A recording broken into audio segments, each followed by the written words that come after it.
What's up? What's up? What's up, good people? What's up, good people? We are in the building. We are in the building. What's up? What is going on?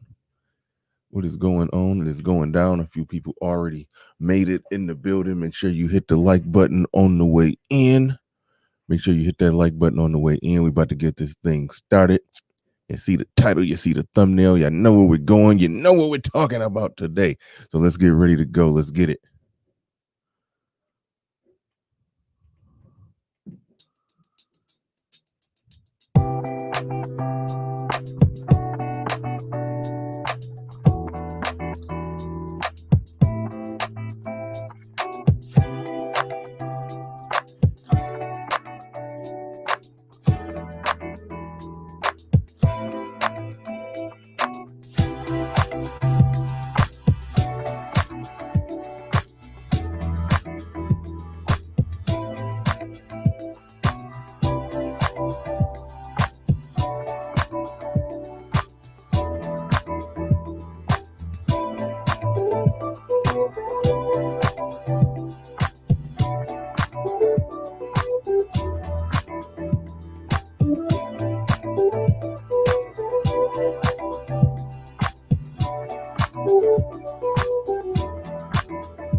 Oh shoot, thanks. Yeah, just said so long as you make it. As long as you make it.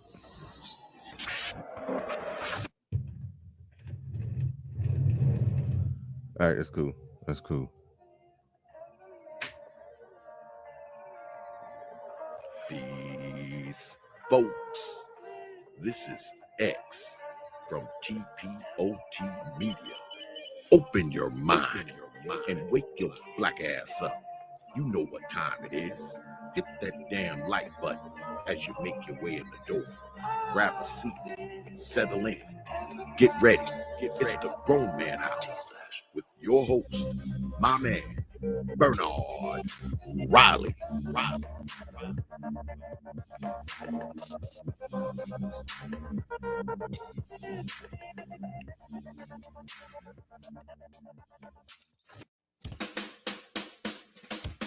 Hey, what's up, everybody? This is Mumia Obsidian Ali. You know who I am. I need no introduction, right? And you're listening to the Grown Man Hour with my man Bernard Riley, heard weekdays right here on YouTube. What do you think about that? How about that? Now let's get back on with the show. Thank you.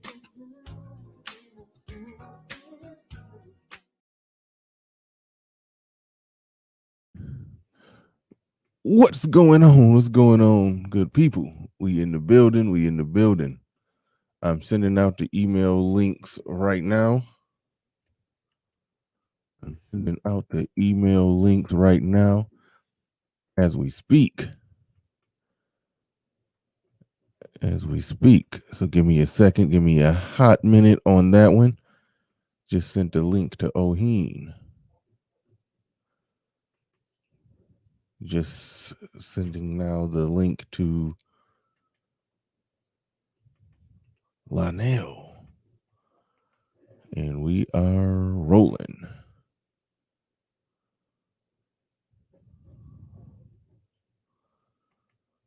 And we are rolling. All right, the links are out. The links are out.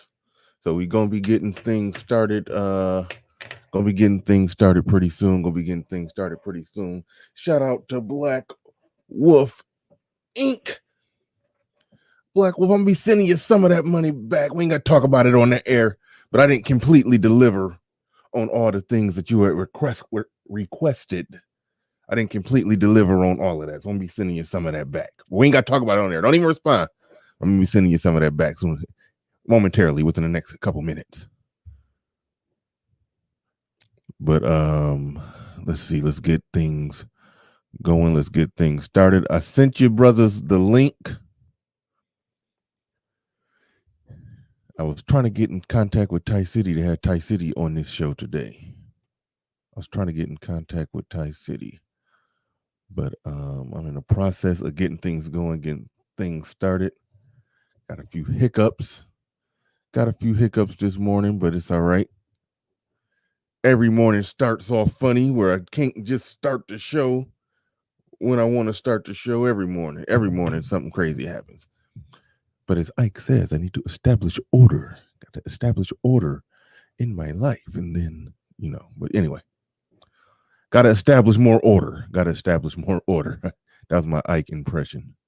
But shout out to everybody that made it into the building today, the early bird squads, those that make it in bright and early before we even get things started here today. Shout out to Focus and salute Bernard, Oheen, and Lynell. Rocco Killer 7 in the building says Crypto Gang salute. Shout out to you. We also got Shinobi in the building. Shinobi in the building with the rocket ship to the moon.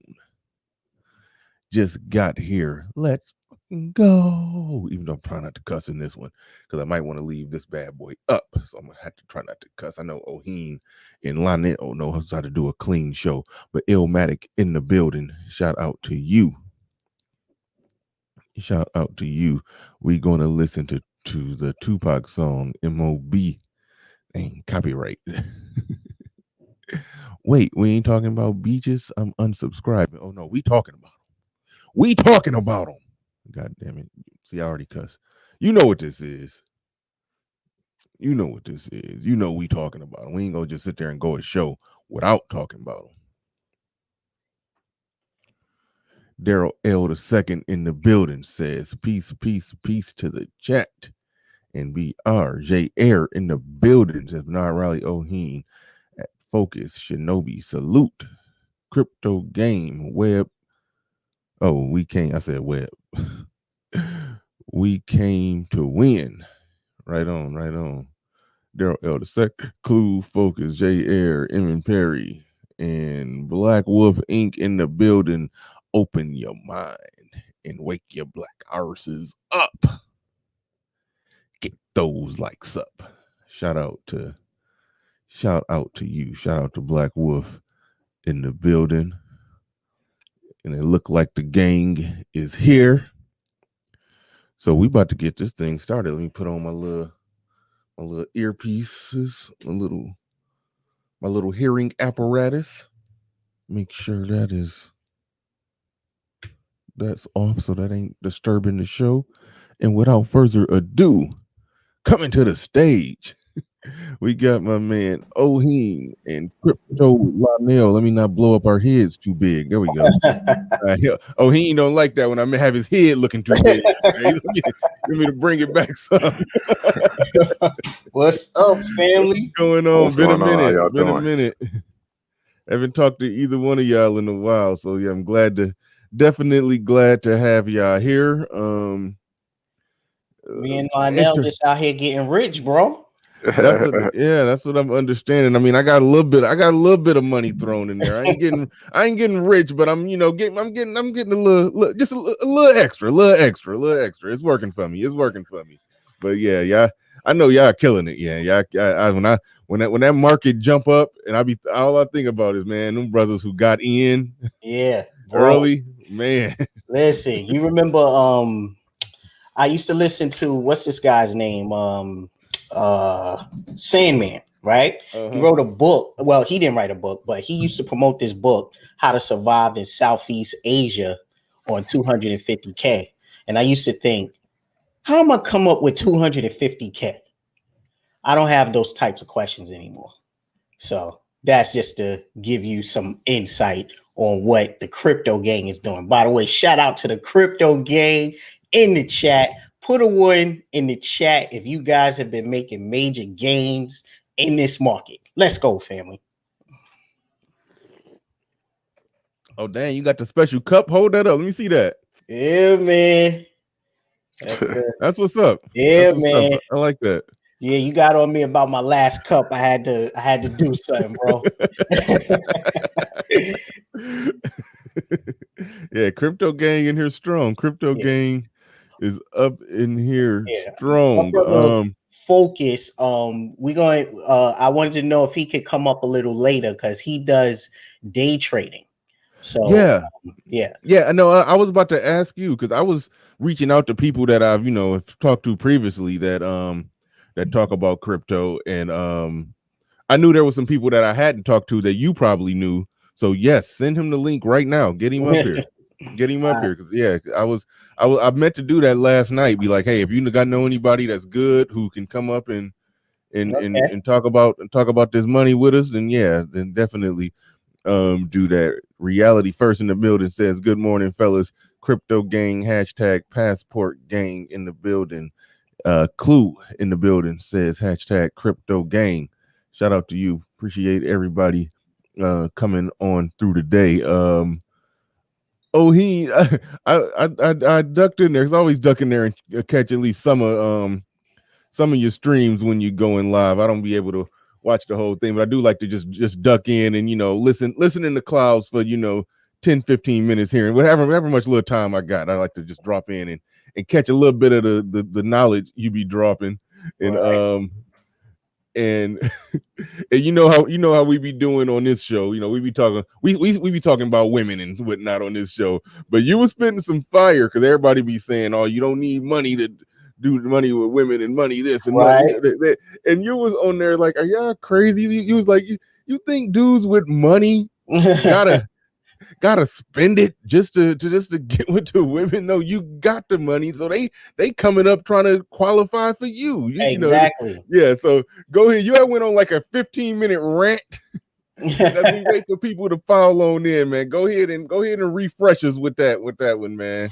Okay, so yeah, we were basically discussing, like these, we got agents in the system, unfortunately, and they are passing bad information to the brothers, and they're pretty much trying to substitute game for success. See, the thing about women is they can smell success.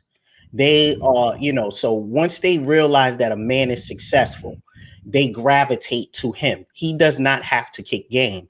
They will gravitate to him. So anybody that's trying to teach you game is basically teaching you how to lose, because the goal is to attract females to you. So if you walk into a room and you can get all of their attention to focus on you, you are winning at this game called life. A wealthy man, does not have to actually spend his wealth to attract women. All he has to do is show up. They're going to audition for him. If a man shows up in his luxury vehicle that costs hundreds of thousands of dollars, you really think he got to dig in his pocket to pull out some cash to get women interested? They're going to figure out a way to get into his vision so they can strike up conversations and audition. They got pranks all around about this. With women are talking to dudes, they think he a regular dude, and then he walks away and jumps into his Lamborghini or something, and then they run back to him. Oh, this is your car? You don't have to spend money on them to get their attention. All you have to do is be successful. Success is an aphrodisiac to women. So that's why I don't understand what this game thing is about. If you got the confidence, if you got the success, you don't have to utter a word. They will audition for you. So that's what I was saying that night when we was talking about it. Right on, right on. Good stuff, good stuff. Yeah, it'd be a lot of those a lot of those debates over here. I did a stream called and it was tongue in cheek. I basically was telling brothers to stop doing this junk, but I called the stream a battle for the vag. Mm-hmm. it was like game versus money versus jawline versus six pack versus passports, and everybody fighting and arguing online or what's the best method to get the vag. Yeah, like listen, if you even have to have a conversation at that like that, you're already losing at life, right? You dudes are actually, think about this. We over here making incredible gains in the market. We are able to touch money that we have never been able to touch at one time in our life. You got dudes here that are paying other dudes $700, $800. I heard some as high as $2,000 to teach them how to get women. Like, does that even make sense to you? Listen, this is the first on me that those consultations can cost up into the thousands. I understood like ballpark around 200 a month, maybe. I heard that's what I heard. 200-300, but in the I'm not thousands, feeling. no. I'm not even feeling a penny for that type of information because listen, that's $800 that could have bought you a nice amount of crypto where you could have invested in your future. You giving it to another dude to tell you how to talk to women? Does that even make sense to you? Like, that's what we doing now? That's what it's 2021. We paying other dudes to tell us how to talk to chicks? That don't even make sense, bro. Make it make sense, Riley. Make it make sense, man. Nah, I can't make it make sense. Now, I don't go as far as you because when I got out there, post divorce, I got out there hollering at the ladies, and it was some dating coaches that gave some solid pointers and some do's and don'ts. So I did, but I never I never dropped 300, let alone 2,000 on a dating coach. But there's some good pointers, tips, do's and don'ts. I always go that far with it. But you know nah, why? but I'm You know why you didn't drop $2,000? Because that sounds stupid. Why would I spend that to have a dude tell me what chicks like, think, and want? The goal is, listen, I heard one of these dudes, right? If you don't remember, I'll refresh your memory. He called me bitch broke, right? This dude, right? This dude, he was talking to another dude, and the dude was asking him, why does it seem like you can only get me 3s and 4s? And this dude response was, oh, that's because that's the type of girls that you can attract. He said, but I can get higher. And I thought, anybody who spends money on this dude is losing at life, because your goal, if I'm getting 3s and 4s and I pay you $800 or $2,000 or whatever they charging, I'm at least expecting 5s and 6s by the time I leave your class. You're telling me I'm going to pay you all this money and I'm still going to get 3s and 4s? Nah, I'll pass. Yeah. Yeah, that's wild. Yeah, that's one of the criticisms that they said. I mean, I don't go as hard on the dating coaches, but that's one of the criticisms. They say that they're basically just coaching you to get women you already had access to anyway. That's more or less that's one of the criticisms. But yeah, well, that's the thing, that. Riley. The reason I go so hard at these dudes is because, like I said yesterday, Black men specifically are being entertained to death, right? So while dudes are wasting 2 hours listening to these guys, Riley, I no BS, and the crypto game can attest to this.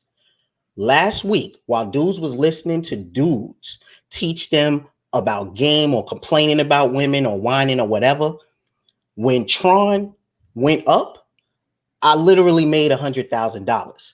And then as the week went on, you could attack another 35,000 onto that. So we're literally making money while dudes are wasting your time talking about women. God damn. You're being entertained to death while we're over here getting rich. Lionel's getting rich. Focus is getting rich. If you don't mind me asking, how much did you have in there before it jumped up? I think I had about 30. I had about 30. Yeah. So I made the 30 back, and then I got an extra 100. So you want to talk about hoes, or you want to talk about this money? Like, so mathematically speaking, if just a cat who ain't balling like you just had 3,000 in there, then that he would have jumped. He would have got 10. He would have got 10 racks, 10 G's. I mean, listen. Yeah. All I was doing was buying coins when they were worth nothing. So this is me hodling coins over a long period of time. And it's not like I just went and dropped 30 racks at one time. I brought, whenever I got money, I just threw it on coins. So it's nothing that I did that everybody that's watching the stream can't do. It's just right now, this train is getting ready to leave, and a lot of these guys are going to get left behind. And like you saw the show, Riley. I was talking about the fact that when you type in the word blockchain, you will see that it's nothing but white people, Asian people, Indian people, maybe some Hispanic people, but you don't see black people. Why? Because we're being entertained to death while everybody else is getting rich. We're more interested in the gram and chicks making it clap and spilling tea and gossip and all this other nonsense that can't help with our bottom line and our financial future. This is why I don't support it. You know, you can listen to a dude yell at chicks all day. You can listen to a dude kick game and everything. But the problem with that is you cannot go to Bank of America. You can't go to JP Morgan Chase and you can't say, listen, I can't pay my mortgage this month, but I know how to holler at chicks now. I got bitches though. Exactly. Can't go in there and say that. You cannot monetize that, right? Right. You can't monetize that. You can't use it for anything. Yo, Raleigh, I was chilling one day at this parking lot. Wait, hold on, Black Wolf. Are you asking about for my link to my Patreon, or assume you might be asking for Oheen's link?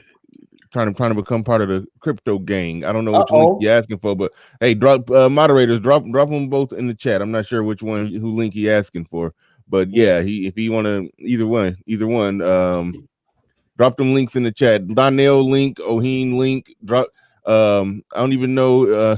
I'm new to the gentleman. I'm gonna pass it to him and the other gentleman on the panel. I'm new to him, so yeah, we're gonna be dropping his link momentarily as well. But yeah, drop those links. But go ahead. We will just go ahead and finish up what you were saying, Oheen. Yeah, I was saying, as you know, the Patreon family is like over 400 members deep. You one of them, so you know, right? Mm-hmm. But here's the thing: I'm chilling in a parking lot. A dude rides in with a 2021 Cadillac Escalade. Mm-hmm. This is a beautiful car. It looks like a tank. I drive a truck and it dwarfs my truck, bro. This is how crazy this car looks. Beautiful leather, state-of-the-art technology, everything beautiful. The version that I saw was worth $120,000.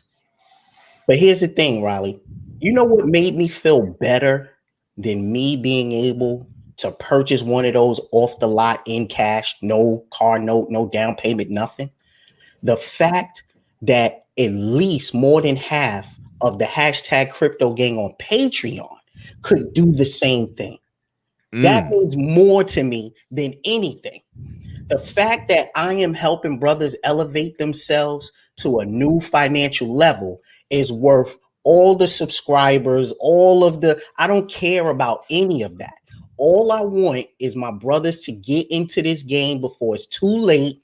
I do not want to be the only millionaire/billionaire. I need a lot of dudes that look like me to be at the same level as me. That's how I feel about it, man. Right on, good stuff. And see, Black Curls, I see you dropping the link to Lynell's Patreon. Drop his YouTube channel as well. But Lynell in the building, man. Lynell in the building. Go ahead and brag on us on how much of that paper you made over this last week, man. I know you're looking good over there. I'm not gonna brag. That ain't me. I know. I know Oheen took it to billionaire status. Like that's we going, that's bro. A lot, man. That's a lot. Billionaire status. But yeah, I'm not gonna brag. It's just that, excuse me, Bernard, you were right when you were saying, you just hinted at, a lot of us got in when a lot of these prices were essentially dirt cheap. But we've been in this space for so many years that we saw the prices at dirt cheap. And there's a couple guys in the manosphere that's been talking about crypto for years. Yeah. Me, I'm one of them. I've been in the space since 2017. And we're not on the page of, we got into this, we didn't tell you, too bad for you. No, we've tried to tell you all. We've tried to tell a lot of brothers that, hey man, this is a way for you to have some type of financial freedom, some type of freedom, some type of less stressed life. But I understand, everybody's not going to listen. It's fine. I'm not tripping on that. It's just that, we just hope, we just wish a lot more would have listened. Mm-hmm. No, Yeah. yeah, definitely. But speak to, and this is one thing I make the mistake with too when I talk about it. Like the first thing I said is you brothers that got in early, but also explained. Yeah, somebody pointed out Solo was on it too. Solo was talking about it, or it was just going Mhm. over my head when Solo was talking about Yeah. it. He was bringing up Bitcoin. I Yeah. thought he was. I thought he was talking about some Chuck E. Cheese tokens. I had no idea. I Yeah. know, Yeah. but Yeah. but we can make the mistake of talking about getting in early and all of that and everything, but it's still it's still fresh coins out there Yes. that's low. So like speak on that. Like you could put some money on a coin that's less than a penny and then just chill and wait, So Mhm. yeah, go ahead and speak on that.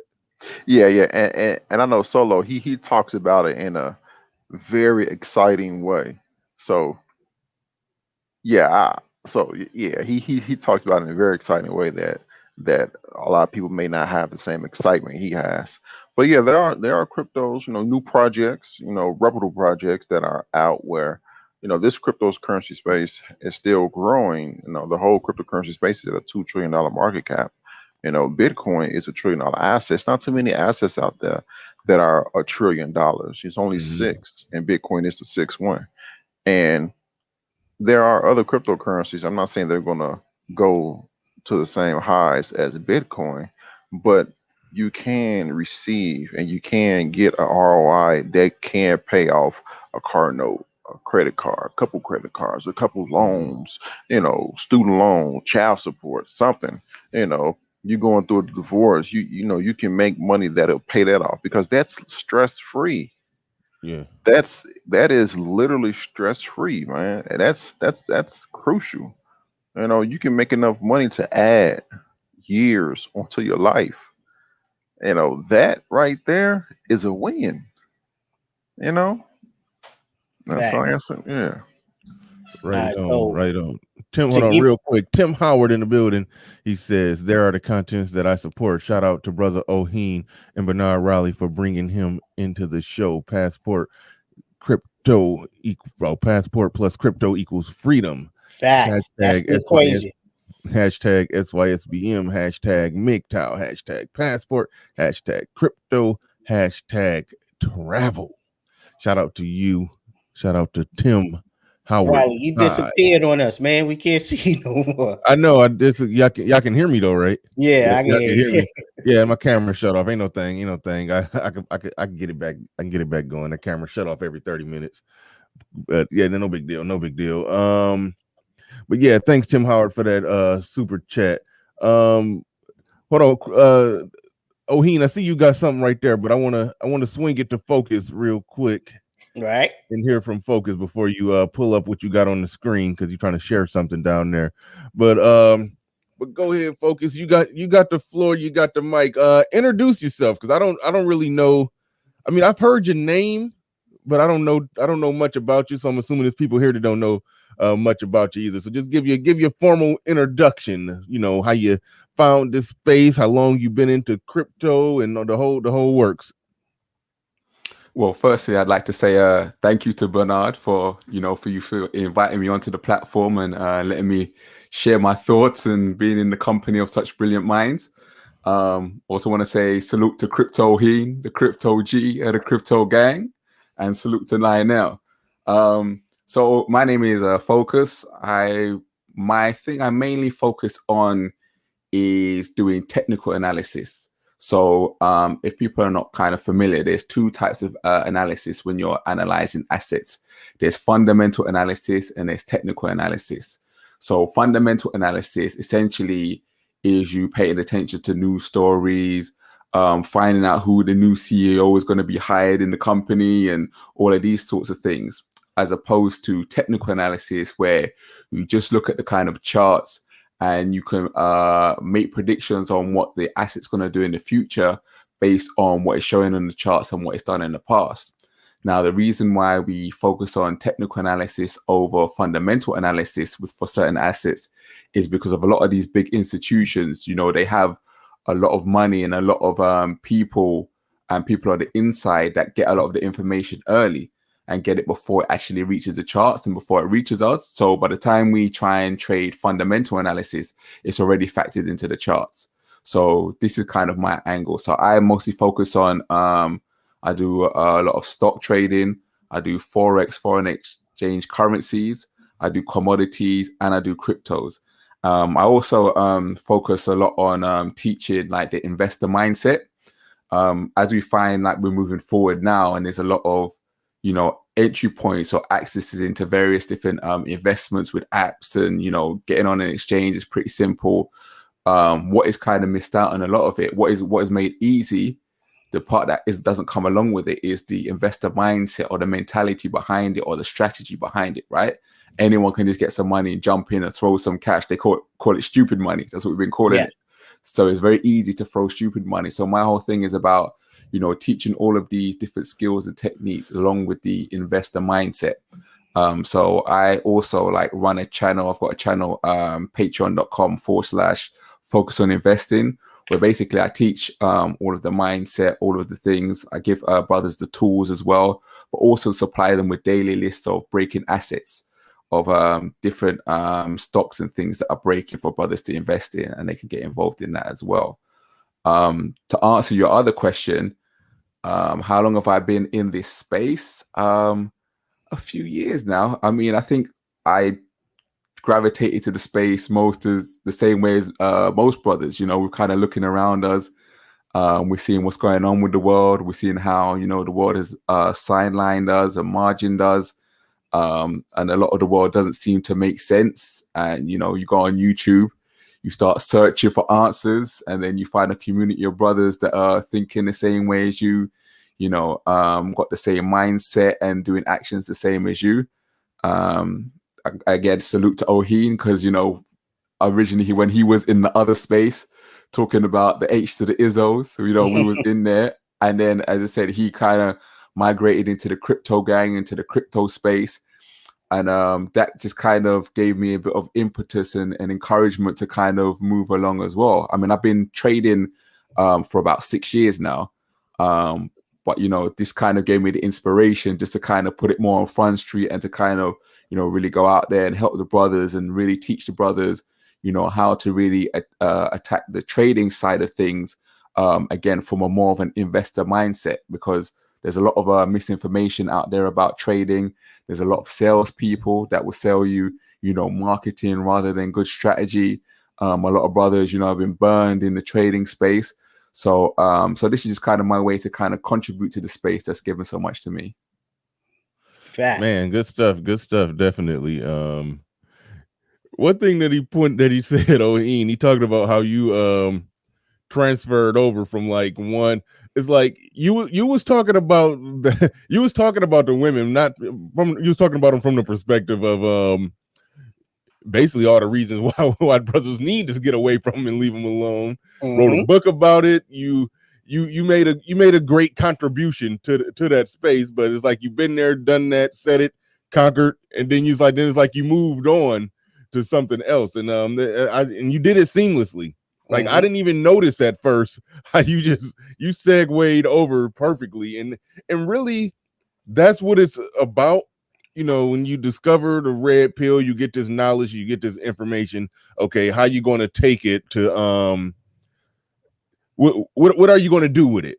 Exactly. How you going to move differently in light of it? And sometimes that's a hard step for some people, and it could be a hard step for content creators too, because you can end up in that trap of, okay, we still talking about this, what's next? Exactly. But you definitely figured out how to do that and did it seamlessly. So I was really impressed by that when I noticed that you was going in that different direction. So yeah, kudos to you for that. You definitely leading the charge in terms of that. But appreciate that. Yeah, you got something on the screen to share for us right there. But Clue in the building with the super chat says XRP could be the American Bitcoin if the SEC stops being a little biatch. Explain what he talking about right there. Go ahead. Well, Go ahead. oh, okay. Somebody else has explained it. Well, yeah, no, somebody else can Okay. yeah, All right, explain. so Either one of y'all can explain what he mean right there before you go to the screen share. Explain okay, what you so got on the pretty screen. much XRP is going to replace the Swift protocol. If you guys don't know what that is, the Swift protocol is currently what governs the banking system all over the world. Now, if I was to send Bernard Riley $100,000 because we came up in this game together, and I just want to show my support. If I send it to him today, which is April 10th, he probably will not be able to receive that money until May 10th, because that's how slow the Swift protocol is. It was, I think it was instituted in the early 70s, and we're still dealing with that system. XRP is designed to completely eliminate that and make transfers of currency lightning fast. So on the XRP protocol, if I was to send Bernard Riley $100,000 today on the 10th, the time right now is 9:49. If I sent it now, he would get that money at 9:50, and that's what XRP is designed to do, is to make these transfers lightning fast. Now, the thing is, XRP has been around from the early 2000s, and they had a number of initial coin offerings, or at least, some semblance of it. The SEC, Security Exchange Commission, said nothing about that. All of a sudden, in 2021, they decide that XRP has violated that. It made the price of the coin go down dramatically. And this is what I'm talking about. When you get in this game, you got to be serious about it. You can't be the faint of heart, right? I told the crypto gang, do not sell your XRP. As a matter of fact, buy more.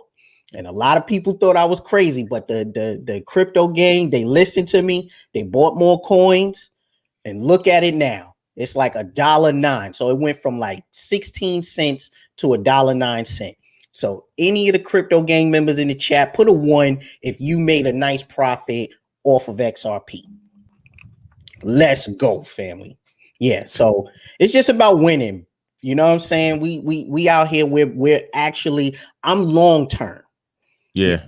So, I can focus. I can see the trends, and that's what this is all about, right? Look at all those ones coming up. That's what I'm talking about, family. We winning, Riley. We winning out here, man. Right on, right on. Indigenous TV in the building says money over. We keeping it clean. Biatches, black men in America. It could happen if we dismantle the system in our community where the amount of peace leave you get gives you a value. There you go. Good stuff. Good stuff. Focus. Go ahead and drop. With you don't got to rank. Say something in the chat so I can rank you up. Then you can drop your channel, or somebody else can drop his channel down there in the chat. But let's get Focus paste it right channel. now. Yeah. You can reach me up. Okay. Yes. Well, yeah. That way we can get your channel circulating through the chat. But thank you, Indigenous TV, for that super chat. Appreciate that. All right, Oheen, what we got on the screen right here? What's going on?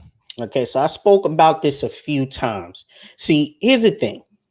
March of 2020 started 2020 had to, at that point, be the best year of our lives. And I know that sounds crazy because a lot of people lost their jobs. A lot of people lost their businesses, a lot of foreclosures, a lot of evictions, but it really was the best year of our lives. And why do I say that? It's because the world suddenly revealed itself to you, right? Suddenly you learned that you are not a United States citizen. You learned that you are not securing your employment.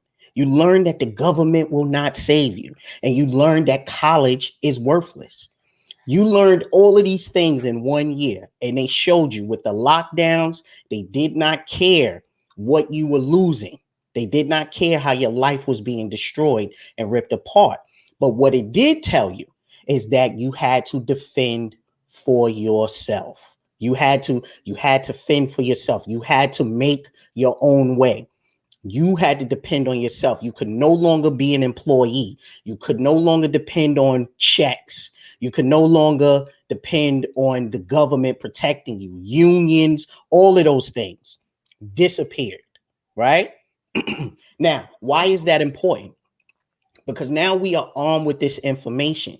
We know that we are actually living in a prison with invisible bars. Now, everything becomes clear. So look at this article. It says the median wealth of Black Americans will fall to zero by 2053. This is the report. They are basically saying that the Black community will have basically a combined wealth of zero. How could this be? Because we are busy being entertained to death while everybody else is focused on the money, while everybody is building investments, building their portfolio, buying real estate, and all of that. We're arguing about what women want and what women think and what they like and how we should dress for them and getting jobs and anything that pretty much has no value. When you come into the Black space, that's all everybody's talking about. You know what I'm saying? So what they are doing is they are entertaining us to death. They're keeping us distracted while everybody else becomes rich. So by the time you realize what's actually going on, it is too late. If you do not catch on to what is happening in terms of the crypto space and finances, if Wall Street Bets did not tell you the significance of what's happening, the fact that those people found a cheat code to squeeze out those investment firms and those hedge funds, and then the government immediately swooped in not to help the people, but to help the wealthy, the elite. You already know this government is not for you. It is to keep you in employment. It is to keep you in a position of servitude. It's designed to keep you in slavery. So if you don't catch on to this article right here becomes the reality, especially for Black men. Right on. Good stuff. Good stuff. Young J 216 in the building says, salute Bernard and brothers. Get into crypto now. I got into it last month and I'm up on ETH, ETC. There you go. When does Oheen and the brothers think Cardano and Dodge going to take off? Talk about BFF. It would be 1,000 people in here. Okay, all right. Pass. He says hashtag passport bros. Me and Oheen was in here talking about crypto, and yeah, we had over 350 people in here one time talking about crypto. So yeah, no, me and Oheen have done some streams like this, and it did numbers, but yeah. But you know, and 300 is around my average on an average. I mean, sometimes I'll be up there. But but me and Oheen has done some normal numbers talking about this before, but you know, it varies. But where we at? But shout out to Young Jay for that. I see somebody else coming through on the super chat, Ian. But Lynell, you can go ahead and answer the questions he got in there in the super chat. I'll pass it to you. And real quick, Focus, is your YouTube name different than Focus? Because I didn't see you. He's on Patreon. Yeah, I'm on Patreon, so I did post it, but you didn't mention me, so I don't know if it showed up. Hold on, no, yeah, I didn't. My name is Focus in the new YouTube chat. Yeah, it should be Focus in the YouTube chat. All right, I'll post again. Yeah, I think if you do an emoji, they won't let you do it. So just type a 1 so I can. Let me see if I see it. Just type a 1. Either one. Just yeah. Either one. I carried a 1. Yeah, and then I'll okay. There it is. All right, I see you now. All right, now you can post your links. There you go. Now you can post your links. You got it. All right. So yeah, go ahead, Lynell. You can answer the question that's on the screen. Yeah, I'm more on the same terms as Focus when it comes to price prediction, quote unquote prediction. I'm a TA person myself also. So I haven't looked at Cardano and Doge charts. I don't base price moves or entry and exit points of fundamental analysis or the news. So I'll have to look at the charts of Cardano and Doge to get a to answer that question. And I haven't looked at them in months. Okay. Yeah. Anybody else got some thoughts on what he put up there? I mean, he put 50 on the board, so Yeah. you know I Well, want the to take thing some is, time on it. like I said, if you March 2020, if you paid attention to Cardano, it probably was about 7 cents, maybe less, right? And look at it now; it's about $1.20. So this is the type of, and Riley, I started early trying to get the brothers to pay attention to this. Listen, I was buying Ethereum coins when they was about $80 back then. Look at how much they are now. So you know the portfolios that I have are incredible. And the brothers that listen to me, and as you can see, it's over 400 guys that caught on early, and they're very happy with their portfolios. And the ones that's just getting into the game, they are, like you said, they're finding those coins to get them in. So yeah, what Young Jay is saying, yeah, we you look at the amount of people we got watching now, and of course they're not interested, but this is one of the sad truths that we have to understand about our own people. A lot of the people in our community, unfortunately, are comfortable in their prisons. They are comfortable with the servitude. They're comfortable on the plantation. So when you offer them the opportunity of freedom and a way to get out, they pretty much reject that. It's, I was talking about this last night where you have you know about this. If a dude has been in prison for years and now you're offering him the opportunity to get free, he'll rather stay in his confinement because he has grown comfortable with his confinement. He has grown comfortable with his incarceration, right? So this is what's happening to our people. So if we're not talking about twerking, if we're not talking about the gossip that happened amongst celebrities, if we are not talking about Derek Jackson and what he did, people don't want to watch. But they do like to complain when their world falls apart.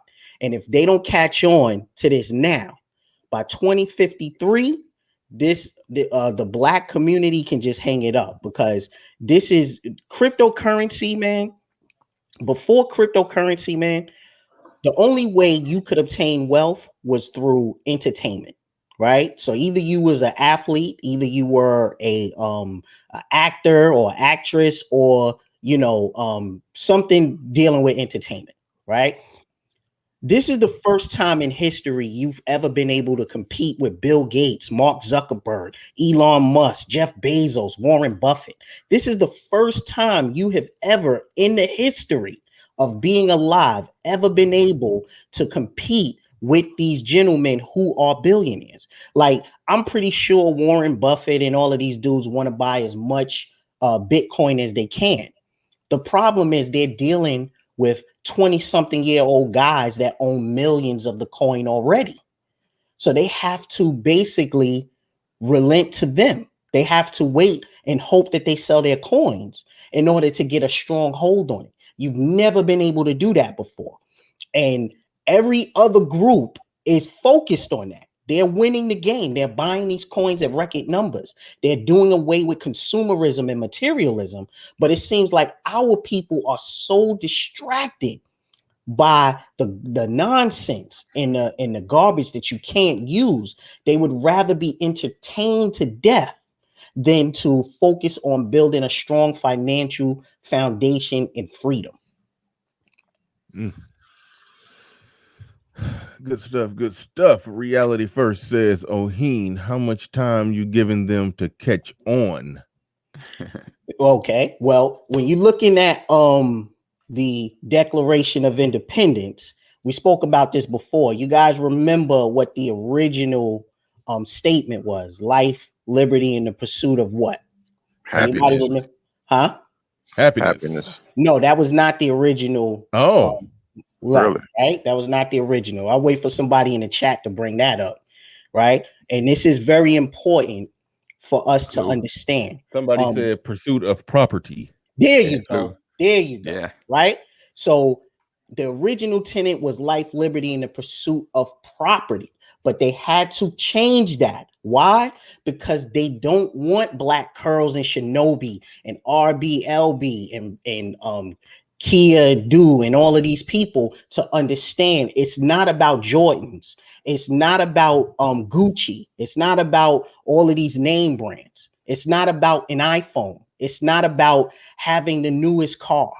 It's about the property.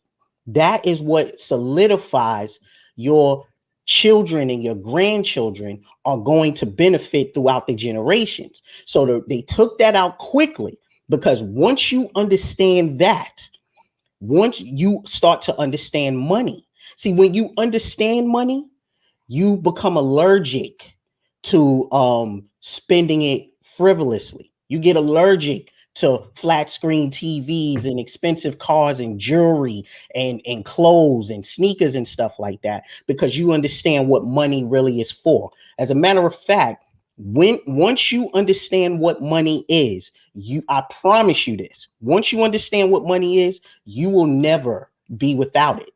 So the reason that they want you to focus on what females are doing, focus on Instagram, what YouTube is saying, spend your money on the next iPhone, all of these things is because they need you to not pay attention to what cryptocurrency is doing right now. The train is leaving the station. I can't put an exact number on the time, but you don't have a lot of time left. If you don't figure this out right now, you are basically dooming your children and their children to a lifetime of poverty. That's all I can tell you. There's something called it's like a vanity. So when people can't own an entire Bitcoin, they'd rather own a million Doge or 1,000 Cardano. Uh, that's fine because those coins are top tier. You know, they've been there in the top 20 or so for some time, for some years. But what people tend to do is their emotions start to peak. And so that just because they felt, well, I didn't get into Bitcoin when it was 35 cents. I didn't get into Bitcoin when it was $5, $10, $100. So I'm not going to get into it now, even though we all think that Bitcoin in the future, when I say future, and I'm talking about 3-4 months, in the years from now, Bitcoin will be at a higher price than it is now. But what they'll do is go dumpster diving and go to these lower tier coins that you got to understand, a lot of people, this is their first time investing, and their first time investing is with cryptocurrency. So they may not know what to look out for, low liquidity coins, low volume coins, and they think those coins are going to be the next Bitcoin, or they think those coins are going to be the next Ethereum or the next Binance coin and go from 2 cents to $300. And those coins, those lower tier dumpster diving coins, yeah, it could. You pick the right one, but it's a bigger chance that you may not pick the right one. So yeah, you should invest, but at the same time, don't invest blindly. Don't say, well, I picked this, so therefore, since I picked it, it should go up to this price. It doesn't have to. That's why we say, hey man, stick to the top tier coins. You may not understand what I say when I say high liquidity, high volume, high market cap. That's just basic. All it's saying is there's a lot of money flowing through those coins. Like Bitcoin, it's a lot of money flowing through it. Like Ethereum, it's a lot of money flowing through it. Like Binance coin, Cardano, XRP, that's a lot of money flowing through it. But when you go to these other coins that's like 2, 4,000, 6,000 on the list, they may not have that much money. It's a strong possibility they may not have a lot of money flowing through it like these top tier cryptocurrencies. So yeah, invest and don't let your emotions get the best of you. that vanity. Oh, just because I can't purchase one whole Bitcoin, I don't have $60,000 to purchase one whole Bitcoin. I'm going to get uh, $10,000 worth of ABCD coin, and that's ABCD coins 5 cent. I can see it going to $5, and when it hit $5, I'm gonna be a millionaire. It may not be that way. You just investing with your emotions. So my thing is listen to people that understand, that been in the space for so long, that they can just give you gems of information that to them is just common knowledge, but to you, it's good stuff that can help you not only in cryptocurrency but in stocks also. You Yeah. know, it's just, I don't want to say do your due diligence because that's so cliche now. Mm. Just be smart. Just get your emotions out of this, man. Facts.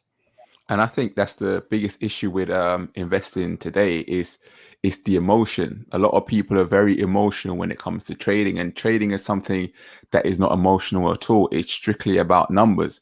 You know, this is why I like technical analysis, because technical analysis is literally looking at the charts and looking at the facts on the board, what numbers are on the board, and you're making your, you know, your analysis based on that. What tends to happen in this space is people get attachment and get emotionally attached to various different things. Like Lynell said, because it's Bitcoin and they want a whole Bitcoin, they will go for a vanity project of putting all of their money to get a whole Bitcoin. We see the same thing in stocks. You know, people will say, "Oh, I want to invest in something because it's Nike and I like blood in my shoes and twerking and busting it open on the devil or something." You know, people will have different attachments and different associations to different brands, and then that will influence the way that they invest, when really, you know, it doesn't matter what the name of the asset is, it's whether or not the numbers make sense or not. Mm. Right, good stuff. Good Uh-huh. stuff. Daryl L. the second said, "What are your thoughts on being a funded trader? Is there more gains with that?" Yes, thank you. I think now see, this is me and Focus Wheelhouse right here. Mm-hmm. Uh, I've recently tried to be a funded trader. I failed. I was doing the FTMO. I passed the first stage, the first uh the first stage challenge, because it's a two-stage challenge, and a lot of funded traders. I'm guessing he's talking about forex. You have futures funded traders also. My plans to do both, but I did FTMO. It's a two-stage. I passed the first stage, but I failed the second stage, so I'm gonna do it again. But with these funded traders, man, I applied for the 100K account where you can trade 100K of their money and you get 70% of the profit. Mm. Uh, yes, there's no, what the only downside is the money you spend to apply for a funded trader. So, for the FTMO, they based in Europe. So, for the 100K account, you have to spend like $700, but they have 10K, 25K. They have 50K, 100, and 200K. Obviously, as the more you go up, more expensive it is to take the test. The less of the accounts you apply for, like a 25K, the less money you have to shell out to take the test. And with FTMO, you can apply. You can have like two, three, four accounts. You can be essentially trading with no, I was about to say 100 million, $1 million total aggregate account, and you keep 70% of the profits. You also have Top Step. You also have 5%ers. Yes, these prop firms, the only thing you're losing is the money you put up to take the test. And if you pass, they give you a refund on the money you put up to take the test. So only thing you're losing is money and time if you want to go that route also. Well, for me, I'm based in the UK, so my experience, I do it more on the private side of things. So what you'll find in trading, you know, it's really good. It's important to keep good trading records to basically show, you know, what you traded, how much you traded, what were your percentage returns and things like that. So for my experience, what we do is, you know, if you have a good trading record, then there are high net worth individuals and rich families that will kind of be interested in you and your basically your trading account.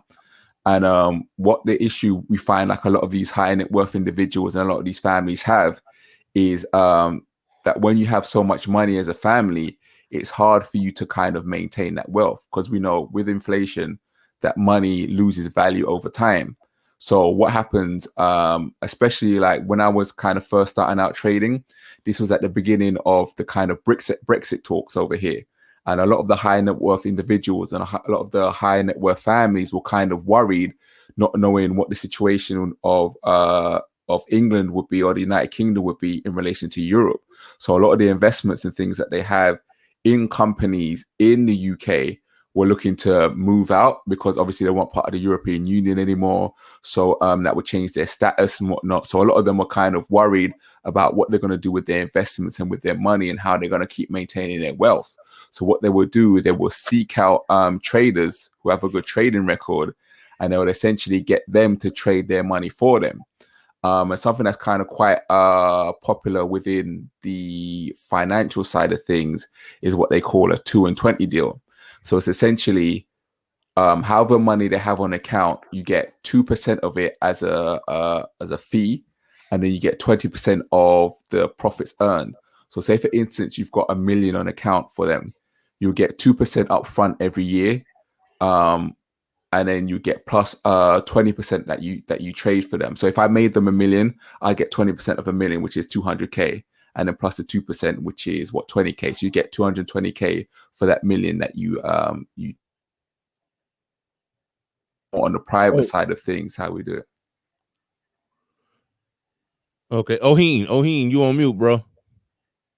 I was saying I like what Lynell and Focus are talking about, because what they're essentially saying to you guys is pretty much working with them and understanding the techniques that they offer is going to basically bring you to the road of what I like to call breaking up with your boss, right? Which is what all of us essentially want to do. So like when you look at what Focus and Lynell is doing, they're teaching these day trading techniques where you can learn how to read the market, make profit, and ultimately do this on a continuous basis. Now think about how much you make a day. Think about how much you make at your job a day.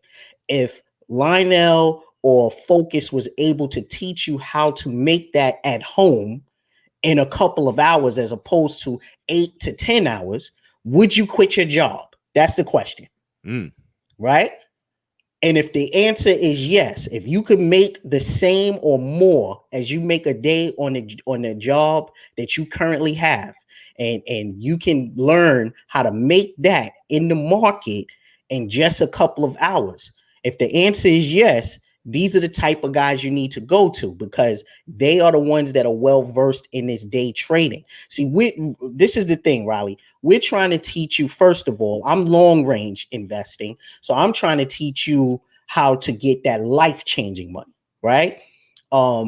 Basically, Lynell and Focus are trying to teach you how to basically walk away from your boss, right? So if you put all of that together, what do you get? You get what we're all looking for, which is freedom, right? You don't want to have to get up and get dressed to go to work, and then get stuck in traffic, and then sit at that desk or whatever you do for 8 to 10 hours, and then do it again for 40 years. Before cryptocurrency, all we had to look forward to was BS pensions and maybe Social Security. Now you are in a place where you can actually control your own destiny, that you can actually build a financial future for yourself. You no longer have to depend on employers. You no longer have to depend on the government. So if you do this with intelligence, if you pay attention and you dedicate as much time to this as you do with Instagram and Facebook and watching chicks twerk on OnlyFans, then you are basically going to be able to walk away from the plantation, this invisible prison that we call the United States.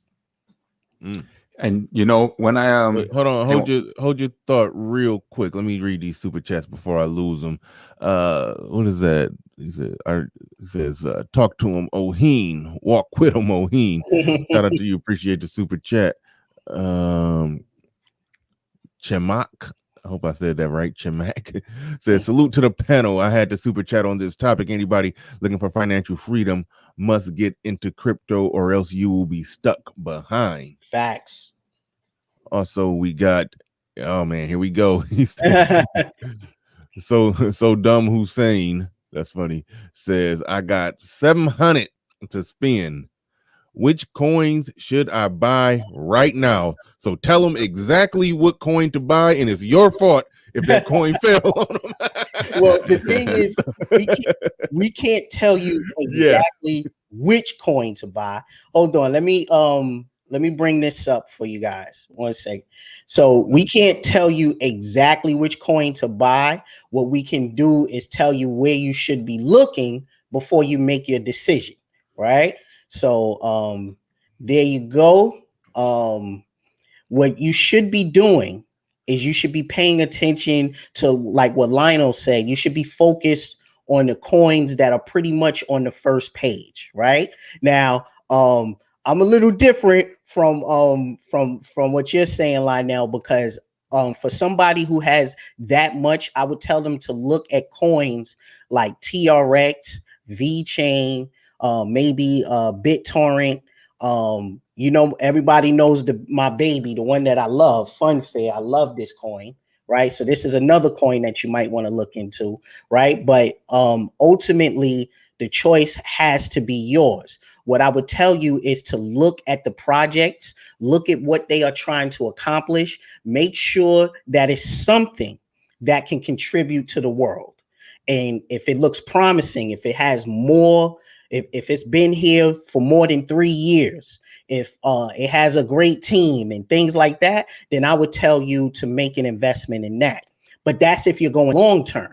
Now, if you're going short term, you got to refer to Lionel and Focus, because they are the guys that deal with the day trading aspect of it. But if you're going long term, I would say look at the coins that have a strong presence. They've been around for more than 3 years, and they have promising projections, right? So that would be my advice. I hope that helps. All right, he back in the building with another one. Says ADA BTC ETH DOT Link SNX UNI a must have. Wouldn't touch Dodge. Do you mean Dodge right there? Yeah, Is that another Dodge? Yeah. Okay, I was about to say that's. I don't know about that one. That Dodge. I don't know about that one. But Dodge is the only meme. What is that? Yeah. Meme coin. Yeah, I actually think Elon Musk is trolling with that coin.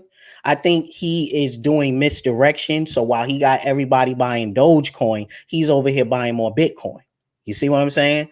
So because it is a meme coin, it's not meant to do anything. It's not. What is a meme coin? That, like, just to make fun, just to troll the crypto space, stuff like that. Because I be messing up on some of the lingo, man. Yeah. So, go ahead, Lionel. Doge itself was a Shima Inu dog from a popular Shima Inu dog from years ago. It was popular on the internet, and someone made a coin out of that. Two guys. One guy's Jackson Palmer. Forgot the other guy's name. I can't pronounce it, but they made a meme coin, just to say, hey, we making fun. It's like a meme. Hey, remember this? People, got around it, but then it became popular, and the people who invested in it started to say, you know what, this needs to be serious. And this was around the time, I don't know if you all remember, that someone tried to make the same thing out of Kanye West. The Kanye West coin, but Kanye West shut that down. He's like, nah, y'all ain't about to do that. But I don't think Kanye knew the scope of things. Nobody knew the scope of Doge. And so that's what Doge is. It literally, I think Jackson Palmer still has a YouTube channel. He literally said, hey, we started this as a meme coin, but it was so many people in the community. They said, you know what, this needs to be serious, and it's starting to grow to be serious. They sponsored a NAS. They put their image on a NASCAR a couple of years ago. They did some the as a community. So I'm talking about they Mm-hmm. did uh, work where they built whales in Africa. They are really trying to make that into a serious coin. It's just that there's no cap Yeah. in terms of how many coins are distributed. Bitcoin, there's only 21 million coins. With Doge, there's an unlimited amount of coins. So if you're thinking Doge can go up to $1,000, you may have that may not be a possibility Mm-hmm. because of the unlimited supply in Doge. Hmm. And I think when you think about meme coins, ultimately they're in the same line as NFTs, really, because when you're thinking about a meme is essentially, you know, an idea. It's a creative piece of, intellectual property. So when you're looking at it being a coin, you're kind of tokenizing the meme or the idea in itself. So it's essentially an NFT in a way. Mm-hmm. Facts. All right. The brother says, brother Oheen is one of the realest, no doubt. Appreciate that, family. That's Chris the God says, brother Oheen is one of the realest, no doubt. Shout out to you. Look, when I bring Oheen over, man, you be bringing new people over here with you, man. That's how you know that you done moved out of this sector. That you got a whole new audience. Some of these cats be new coming Yeah, around here. we are growing because you can't argue with the results. Like I said, Riley, if I was a scam artist and I was trying to get dudes for their money, you would have heard about that by now. But the whole point of the crypto game is I am trying to build a basically close-knit family that is designed to help lift each other up, right? So right now we got over 400 members. Once this market goes parabolic and we pull out gains and things like that, and we become our own financial entity, if Bernard Riley comes to us and says, I want to start the Bernard Riley Network and I want to present these types of shows and present this type of quality entertainment, then you can come to the crypto gang. We can evaluate that and we can decide, yeah, we're going to invest in what Bernard Riley's doing. We love what he's doing. You don't have to go. We don't want you to go to a bank. We don't want you to have to deal with the BS that they give you. You can come to the family. We're trying to do something where the brothers are able to come to one another and build something out of what we have created. So this is why this is important. That's why I said to you before, Riley, once the market goes parabolic, right, the crypto gang is officially closed. At that point, like my man Clue said, you got to pay $999.99 just to be a member at that point, because you had the opportunity. Now that door's closed. So we're trying to do big things. Like, I don't know if you heard of this guy. He's one of the inspirations. I was talking about him last night. His name is No Limit Eddie. Have you heard of this guy? No. Okay. So this is a young man. This dude is 21 years old. He's originally from California, and he originally started out doing videos about the homeless crisis in California. He was going around his neighborhood to the parks, things like that, to show you like all of these homeless encampments, right? Well, recently, this guy went and relocated to Africa, Tanzania specifically, and he lives in a mansion out there for less than $500, right? And he's building a business around the transition and stuff like that. He's trying to encourage our young brothers to travel abroad and get experiences outside of the country, start looking into real estate, look into relocating and getting out of this prison we call the United States. These are the things that the crypto gang is trying to encourage. And this is why I have so much respect for this kid. And he's only 21 years old. Damn. You know what I'm saying?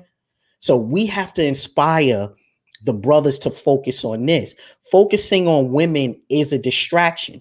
And I'm not, listen, we're done. We're not talking bad about women. We're not gonna build ourselves up at their expense. But what we are gonna understand is that focusing on them right now is basically killing our ability to focus on the things that are going to build our financial future. The reason they are saying that our society, the Black community wealth will be at zero is because of Black men. Think about it, Raleigh. They got Black women has just received $10 billion from Merrill Lynch. They're getting all of these promotions and grants and subsidies, right? So why is it, even with the subsidies and the grants and all of the things that they're getting, why do they still believe that the Black community is going to go to zero wealth at 2053? It's because Black men are the builders. And if we're not focused on building, if we're just looking at chicks make their ass clap and we're trying to talk about dates and we're trying to get women to submit, we're not focusing on building our financial future. So if the men are not building, then the communities falter. And that's why I speak so harshly against dating coaches and PUAs and life coaches and whatever the hell else they trying to get you to pay $500 to speak about, because it's a waste of our resources that we can be putting in to these investments. You see the other gentleman, he said he put in $800 and he made $8,000. This is what we need to get our men focused on. And this is why Black men are at the bottom politically, socially, education-wise, employment-wise, investment-wise, pretty much anything. We are at the complete bottom. So as men, we have to stop worrying about things that bring no value to us. Like I said, if you watch, one of the reasons I love your show, Bernard Raleigh, is because you are basically, you don't take any sides. You and you're not afraid to give your opinion. So if somebody is talking some BS on here, you don't care who they are, you're gonna let them know. So that's one of the reasons I respect and I, watch your show and everything. But we got a lot of agents here. We got a lot of agents in this place, in this space, that are trying to misdirect our Black men's attention and get them unfocused and undisciplined and focusing on things that can't help us. Your boy, he talk about what it takes to qualify to be a high value man. Well, I'm pretty sure myself, Lynell, Focus, we done met that hurdle like maybe a year back. You know what I'm saying? So it's time for us to focus on building ourselves. We gotta, and it's hard. It's hard, right? It's hard to tell a young man full of life and full of energy to leave women alone. I understand the hardship of that. You've even said you had issues with it, Raleigh. But yeah, I promise you, it's, if you invest in yourself,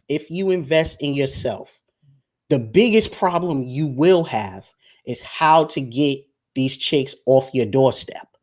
Like, if you focus on building your wealth and your abilities now, if you can put them to the side just for a minute and focus on building your wealth, your biggest problem will be, I can't even leave my house without being mobbed by these chicks. So that's what I'm trying to help the guys do. Focus on no, what I was about to say, as far as put them to the side, I technically more or less did that. I deal with one woman and the rule is, long as I'm in the black, she ain't bringing me. She start putting me in the red. Then we got a problem.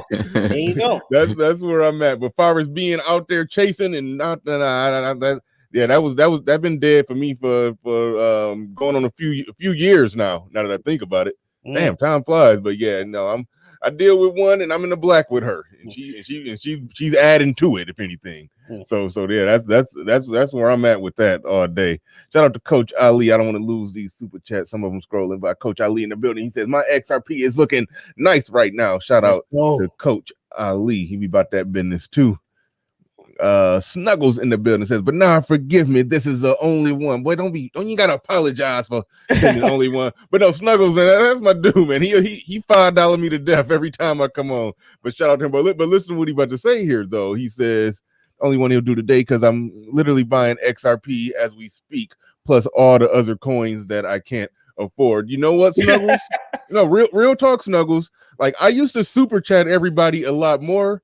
And what happened? My super chat budget has went to crypto. I still try to drop a little something on people because I do want to support the space. But yeah, sometimes you gotta move your money around. You know, I like to support the brothers that's putting out content, creating stuff. But I did pull back a little bit because I was like, man, my little super chat budget. I used to, periodically drop $20 here on this person, 20 on that person. It would add up to about $100 a week. I'm like, hey, that's my crypto budget now. But I do got to get back to. I mean, I support a lot of people on Patreon. I hit a lot of people Cash App, but I pull it back some because yeah, I had to put some of that money, had to budget some of that money into the crypto. But so no, I definitely feel you on that. I don't.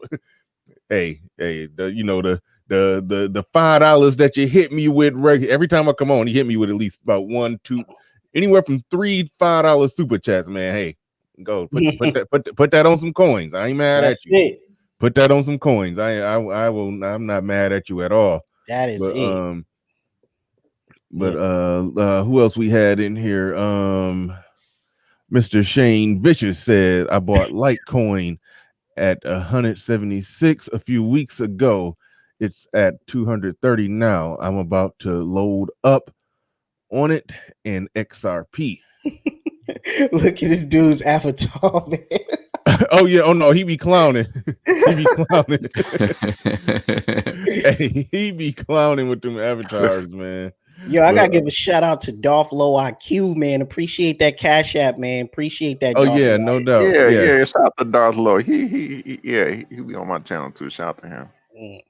Yep. So have you guys real quick? Hold on, got one more. Wait, no, hold on. Almost forgot Doug. Thanks for the super chat. He didn't say nothing, but appreciate you, Doug.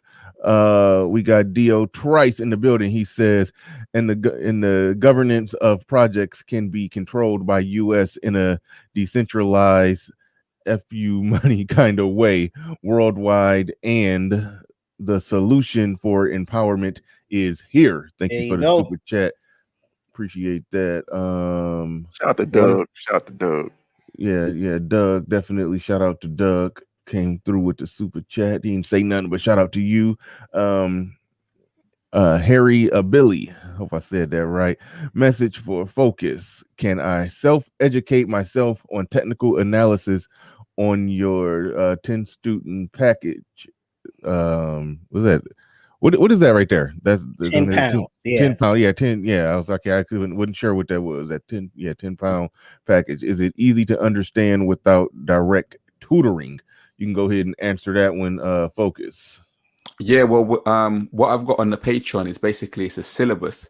So it's like it's a complete syllabus where we're going through, taking you from knowing nothing to becoming a master expert investor and trader. So what it is we break down each little concept in like short, easy to digest, like 5 to 15 minute videos. So we're going down into each different subject and just give you the kind of ins and outs and the understandings and a bit of history behind what this is and what that is and what it does. So on that 10-pound package, you would definitely be able to get all of the information on how to do and how to apply all of this trading. And again, it's not just stocks. We're also talking about investment principles and mindset as well. So it can be applied to any sort of type of investing, whether it be stocks, whether it be Forex and exchange currencies, crypto, commodities, and things like that. So that's the 10-pound student level. The next level is the practitioner level, where we do all of that, Plus, we give you the tools to trade with. So we'll give you all of the templates that you can use to analyze the charts and the stocks, but also the indicators. So the indicators help you to quickly analyze stocks and understand different things. And then the level above that, which is the investor, we actually supply you with the assets to invest in. So we have daily scanners that scan over 10,000 assets throughout the market. And it's all done by AI. And all of the ones that are breaking out, the ones that are just about to go on a run, they produce a list depending on what the market is. Say again? You went out a little bit.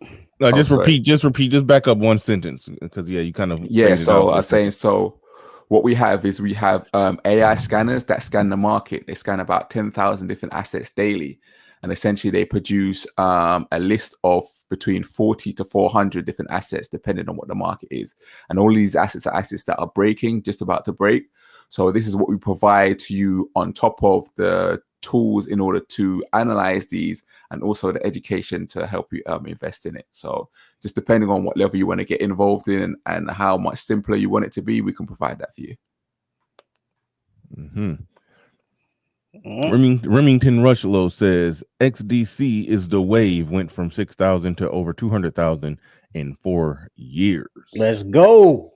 There you go. This is what the brothers need to be focused on, man. So listen, while you do, this is what I'm saying. When you listening to certain content creators, I ain't saying no names. I'm just saying, when you come out of there, is your bank account better? Are you able to pay your mortgage? Are you able to pay your car note? And if the answer is no, you gotta do something, bro, because we can't afford to waste time. Yo, Riley, do you watch Fargo on FX? No. All right. There was they had a season 4 with Chris Rock, and this was a real interesting scene. So guy comes in and he's talking to the one of the heads of the black group in there, and he says, when he first came to this country, he didn't know anything, right? But he kept hearing this phrase, American values, and he didn't know what it meant. He said, see, you say family, you say money, I understand that, but what is American values? He said, then I started looking at the history of the United States. I started looking at what they did with slavery, what they did with giving smallpox in a blanket and stealing Indian lands and putting them on reservations and things like that. He said, now I understand that to be American is to pretend that you're one thing when you're really something else. And he said, I can do that. He said, I can do that. He said, but one thing I will not pretend to do is to be at peace when we're really at war. And that was a powerful statement, because I don't think that Black men understand that we are really at war, that this government is really doing everything that it can. It is investing billions, if not trillions of dollars to make sure that we stay at the lowest level of society, that we are constantly blamed for societal ills, that we are the medical guinea pigs, right? And that we are the entertainment and cannot rise above that. This is why suddenly, now that Black men are getting their passports, all of a sudden you have these pandemic measures at the airport. And all of a sudden, if you have, they've been doing this, but of course, they're not letting you leave if you got child support or alimony payments, or if you got certain debts with the DMV or any government agencies, you can't leave, right? Because they're recognizing that a lot of dudes, a lot of melanated men are basically realizing that we are in a prison and we're trying to leave. So what Black men have to understand is that we do not have any more time to focus on entertainment. It is now time to get serious, because we are literally fighting for our lives. And if we don't catch this crypto train right now, you have doomed your children and your grandchildren to a lifetime of pain and misery and chaos and confusion and dysfunction and whatever you want to call it. This is a critical moment. It's available to all of us. We all need to be paying attention. You know, that's pretty much all I got to say about it. All right, real quick, James Hudson, what's going on in the chat? You're timing people out and hiding people for no reason. What's going on, bro? Like, did you fall asleep with your phone in your pocket? Like,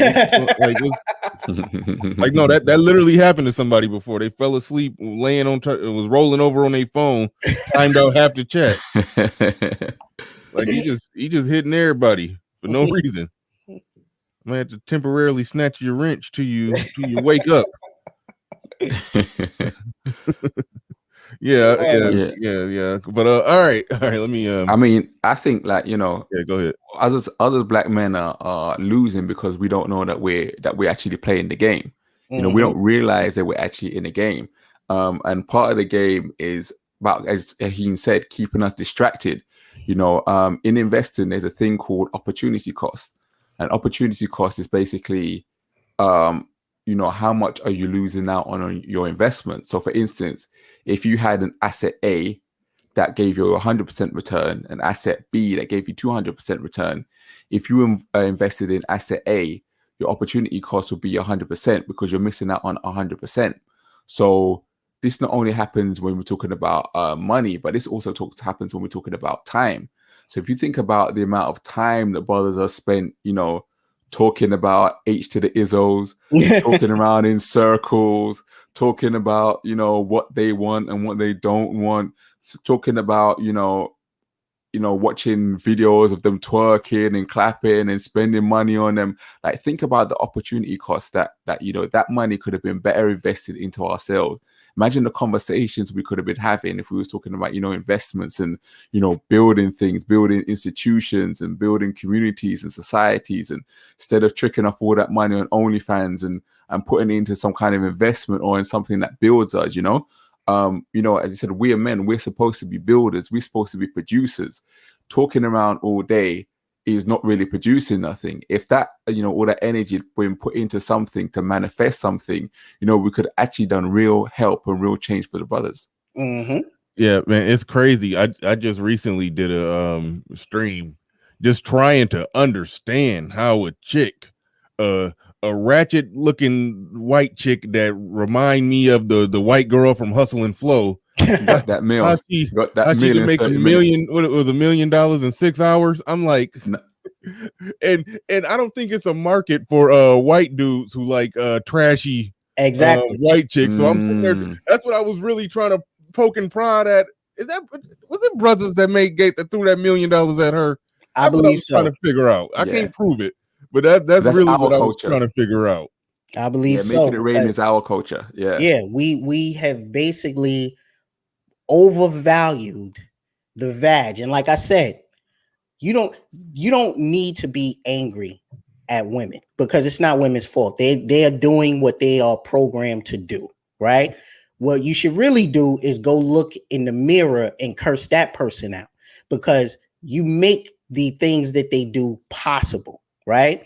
So you pretty much, you have this, you know, if you look at how women are moving today, the only reason they're moving that way is because you have a bunch of simps that are willing to oblige them in their behaviors.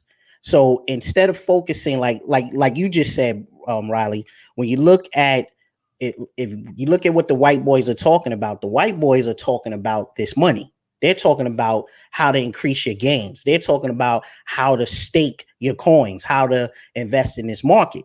They're not even thinking about these chicks. They're focused on the money. We are the only ones worrying about what Black China is doing and what, you know, all these other chicks are doing, or what they said to this dude and things like. We're wasting. And who got leaked OnlyFans? Yeah, right. We're literally wasting our time and our money worrying about these chicks. The fact that she was able to get $1 million in 6 hours is a damn shame. That is a shame. It's a testament to the fact that that article is actually reality. That in 2053, we're going to be at zero, bro. It's a shame, but it's true. And Remington Rush. Oh, no, I already read that one. My bad. James Hudson in the building. He says, "My bad. I had my phone in my pocket." You good, bro? I knew it was something. Hey, I knew it was something like that. I knew it was something like that. But you good. You good. Add somebody else in here. Wait, no, not that one. Hold on. Thought I saw another one. Come back. Wait a minute. Give me a second. I'm trying to.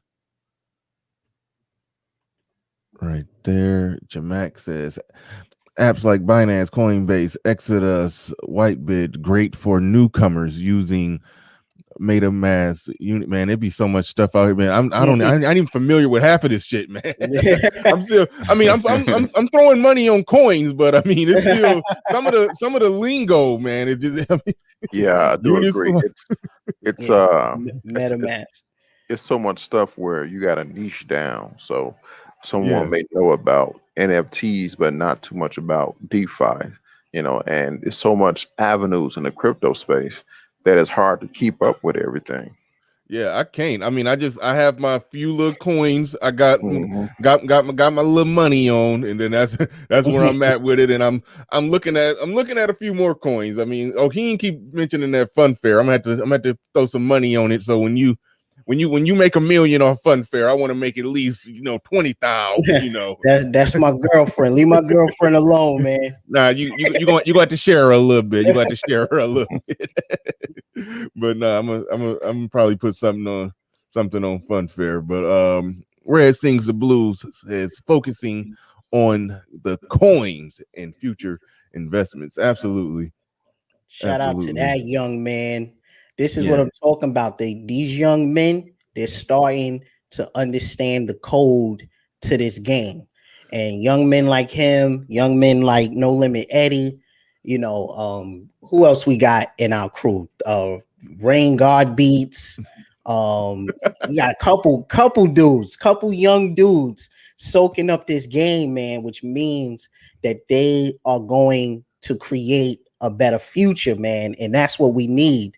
We don't have time to cater to these HOs, bro. The Ron Isley age and relationships and wooing them, that's dead, man. It's done. And here's the crazy part. Women are letting you know in no uncertain terms that they are not riding with you. They are letting you know. They're not holding it back from you.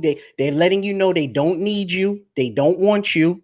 The only thing you could do is break them off. And after you do that, you got to get out, right? They are not pretending to want to be in relationships, which is why I find it very difficult to understand why these guys are investing so much time and energy into trying to understand these HOs. It's like your man who got the number one spot here. Who is he talking to? He's talking to overage, used up, discarded chicks who are so delusional that even though they have 4 kids by 4 different men, even though they make $35,000 a year, even though they live in the projects, even though they're way past the age of making any more children, even though they don't own anything, they're depending on the government for their sustenance, they still feel like they're entitled to a high value man. Why are we wasting time talking to chicks like that when there's so much money out here that we can be gaining messing with these investments? Why are we even focusing on them when there's so much money out here to be made? It's boggling. It's mind boggling, man. And I think that what homie does, is testament to our time, because it's documenting the state and the mindset of the modern female. The bit I don't get is how you can sit there for 2 hours of delusional, crazy people, and then your conclusion is that you should still try to get married. You understand what I'm saying? Exactly. This is the thing that kind of baffs me. But yeah, I think even with the Bad Barbie situation, I think that was a good thing that happened, because all of these females are going to basically see that she got $1 million in 6 hours, and they're thinking, oh, maybe we can jump on there and do the same thing. And then after a month, when they've got $6.25 in their account, then they really realize how much it really is worth. And we are saying, we as black men, we are literally the energy and the battery of the system. We create value in anything. Like when you think about her dusty box, it only has value if a man says it has value, right? How valuable is she if you don't find her attractive? She has absolutely no value. You see what I'm saying? So I think like issues like this help us to see, like, we are the ones that give value. We're the ones that validate, and we're the ones that, determine the value of this thing. It has no intrinsic value in itself. So we are wasting our time giving our energy and value to things that are valueless. Bro, you got dudes on here giving validations to avatars, bro. You got you ain't never seen a chick before. You don't even know if it's a chick. It's dudes in here validating avatars, bro. I said it once, I said it again. When it comes to these chicks that be here on YouTube, I be saying they haven't even established personhood. They are pixels on the screen of your phone. Yeah, I gotta quit going crazy over pixels. Yeah, so that's what I'm saying. Now, if a dude that you're listening to is validating an avatar, we don't know if it's a fat white man, right? You remember that movie that had got a lot of attention because it was a white dude and he was pretending to be a fat black woman? I didn't see that. I remember the commercials. But this is what I'm talking about.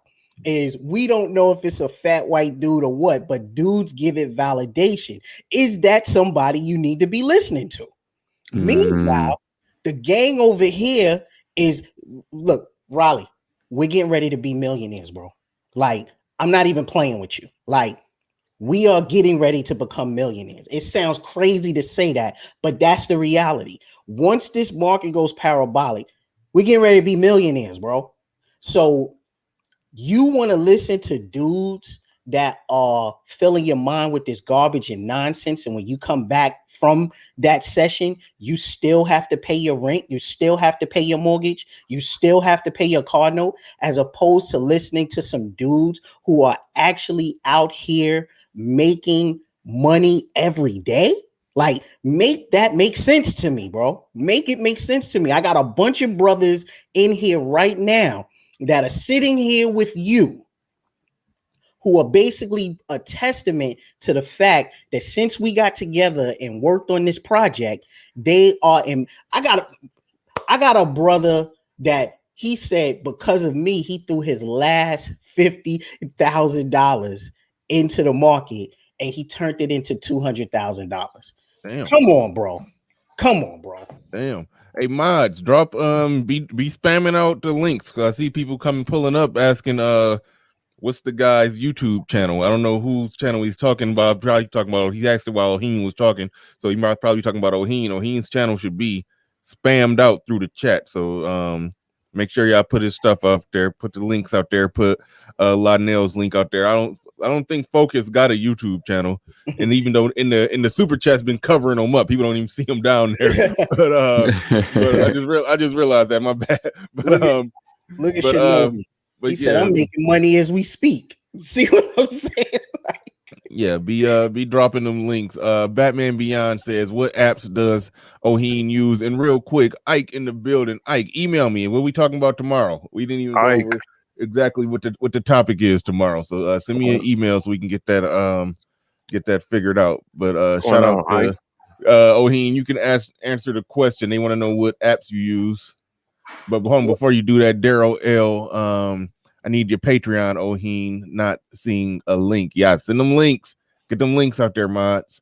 And also, who else was that in here? The Dark Knight. Shout out to the panel. Oheen is the reason I got into crypto. Right on. I like to hear that. Let's go. We came to win, family. Listen, you, Bernard Riley, you are part of a winning team, fam.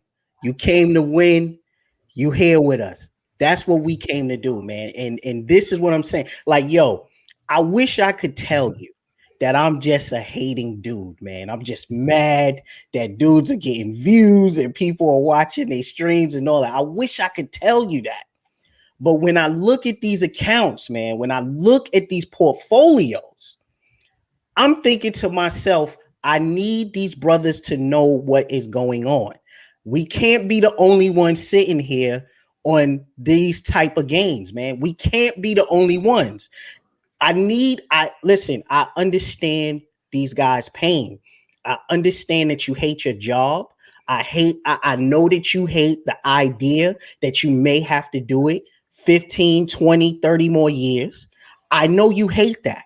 We need to give you an option, and this is the option. This is what you need to be focused on. So you need to be looking at Lynell. You need to be looking at Focus. You need to be joining the crypto game. These are the things you need to be focused on, because I guarantee you, after you spend 10, 15 minutes smashing that chick, that's all you get. You don't get any gains from it.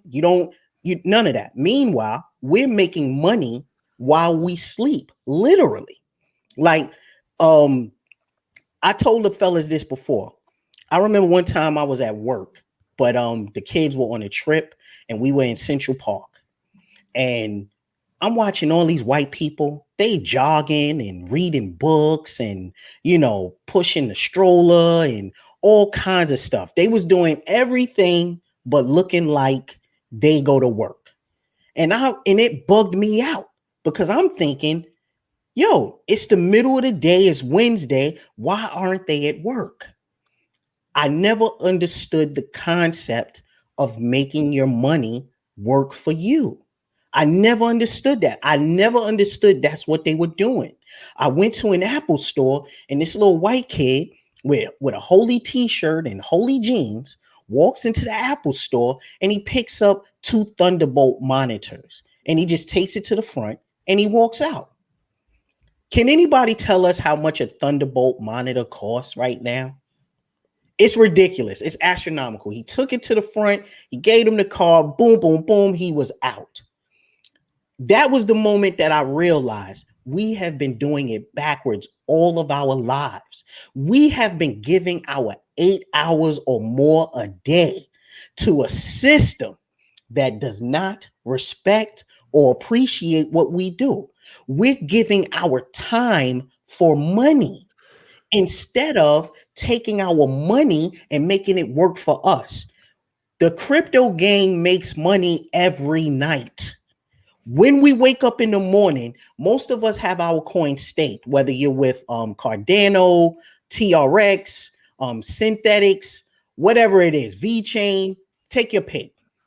We at least wake up with about $400, at least, because our coins are making money for us as we sleep. And then not to mention when they go up in price. I brought VeChain when it was 1 cent. Look at what it is now. It's 14 cents. I brought Tron when it wasn't even 1 cent. Look at what it is now. It's 12 cents. So we are literally making money in our sleep. Shit, we making money right now while I'm talking to you, bro.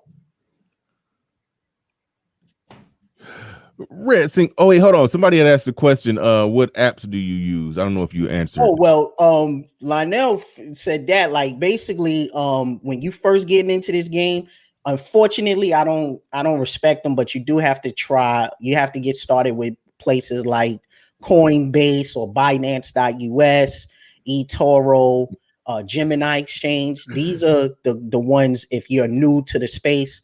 That's how I know I'm a rookie, because I'm on Coinbase.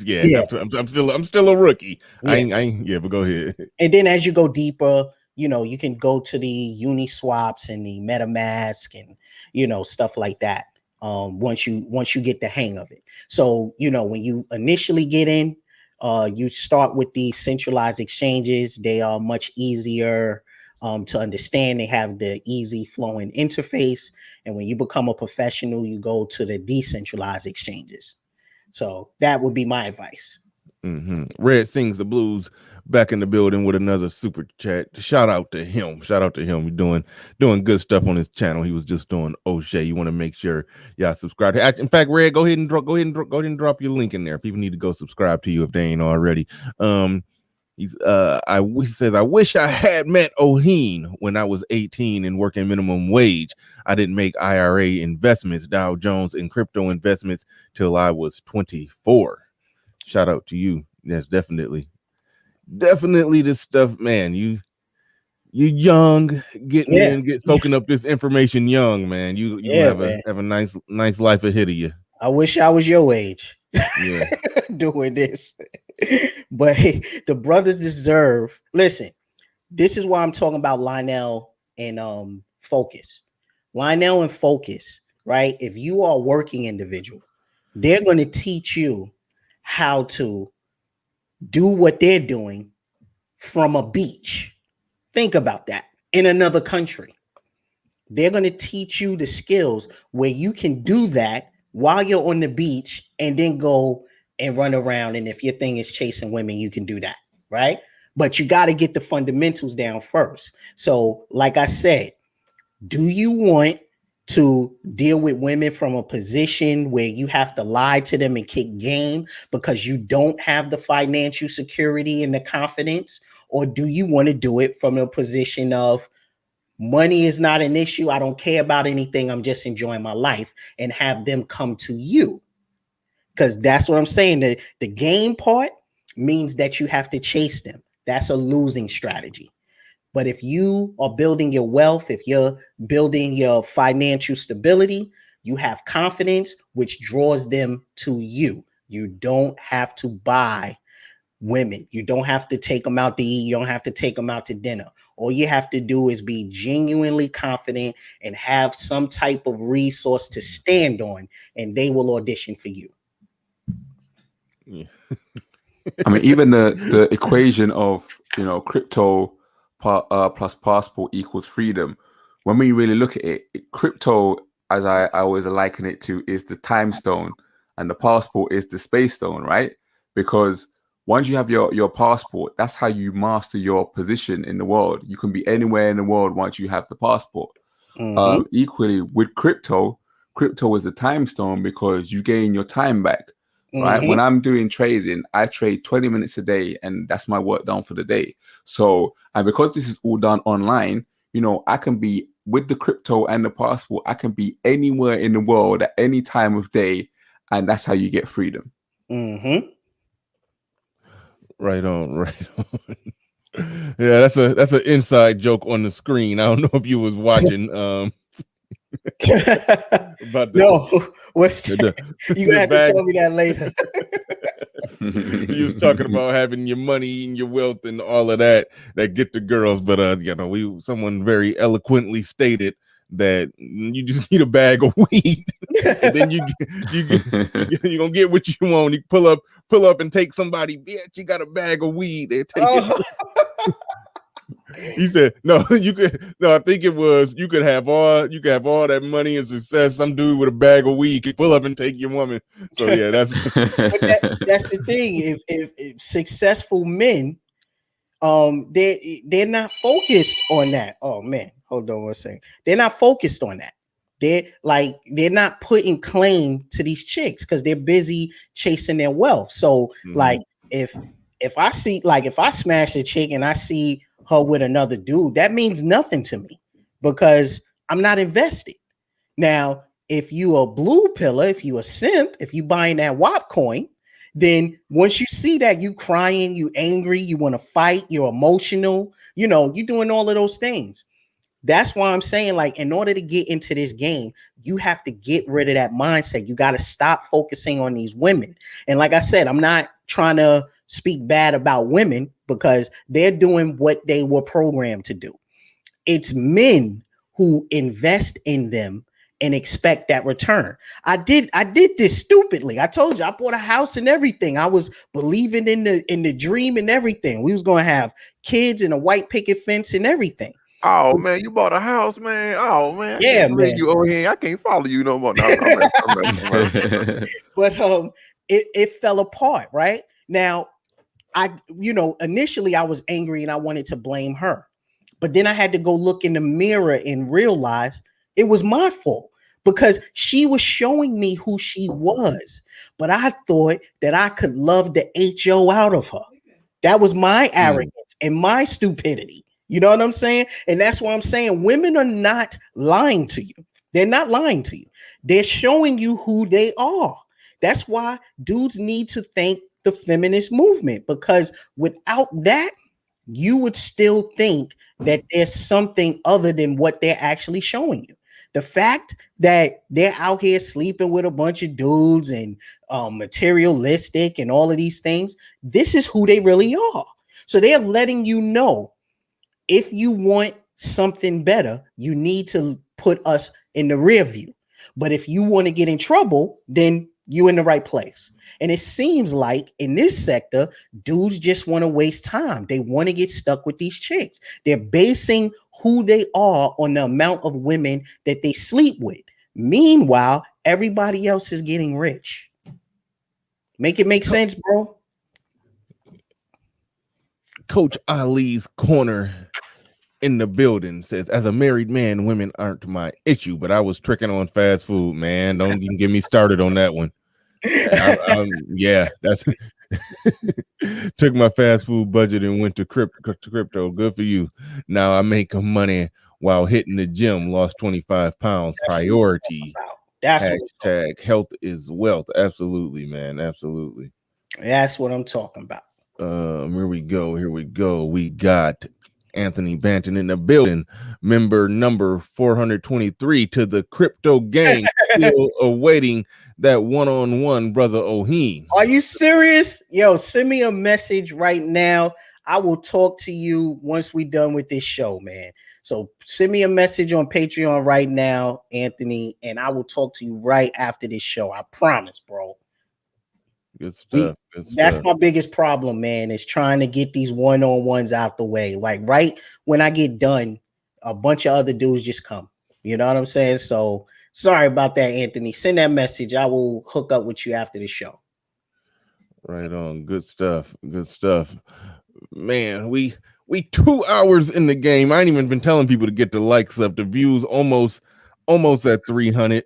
I hadn't even liked the damn video. What kind of stupid shit? Okay, I didn't even like my own video. This is that. Too much fire, man. Get the likes up. People. I don't know how much time y'all got when we gonna wrap it up. Sometimes I do these Saturday shows. Sometimes it be 2 hours, but we keep it going a little bit more. Y'all got some questions? Go ahead and drop some questions in the chat. We want to try to get as much good info out there, super chatted or not at this point. Just drop some questions out there. Lionel or Lynell or Focus, y'all got anything y'all want to add or drop in here? Go ahead. Either one of y'all. Just stealth wealth, man.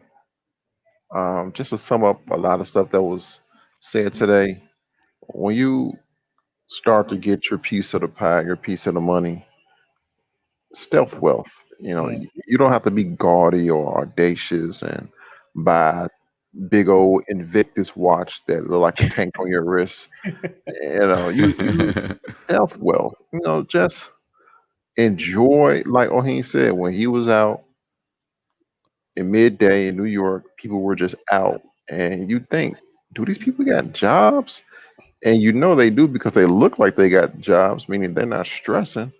That's stealth wealth, man. They just walking, enjoying their life, and they're not out here. Oh, I got to get the brand new Rolls Royce Wraith. Exactly. No, it's not that. And even then, let's say you make enough money to buy a Rolls Royce Wraith. You gonna spend all your money on that? No, stealth wealth, man. Just like I said, and I will continue to say this: either you can live like a king for a short time, or you can live like a prince for the rest of your life. There's nothing wrong with living like a prince. People still respect the guy in the UK that's the prince. People still respect him. They're not about to mess with that guy because he's royalty. So listen, just don't be out here on Instagram flaunting your cash, and just stealth wealth, man. Relax, kick your feet up, grow into the new life that you have acquired. and take it from there. Don't blow all your money, man. Please don't.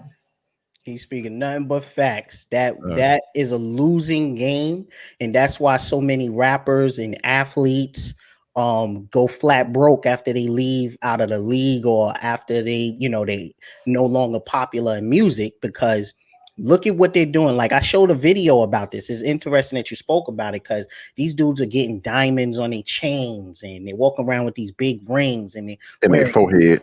yeah. Oh, and their forehead, right? So, basically they are throwing their money away. When you look at Bill Gates and Mark Zuckerberg and Jeff Bezos and stuff, what are they doing? They're wearing regular jeans and a t-shirt. They walk around with mom jeans, but they got enough money to buy as many people as they need to. And that's the thing that once you understand money, all of these things become irrelevant to you. All of a sudden, you don't need to have the latest name brand sneakers. You don't need to have the latest clothes. You don't need to have the jewelry because now you understand what money really is for, right?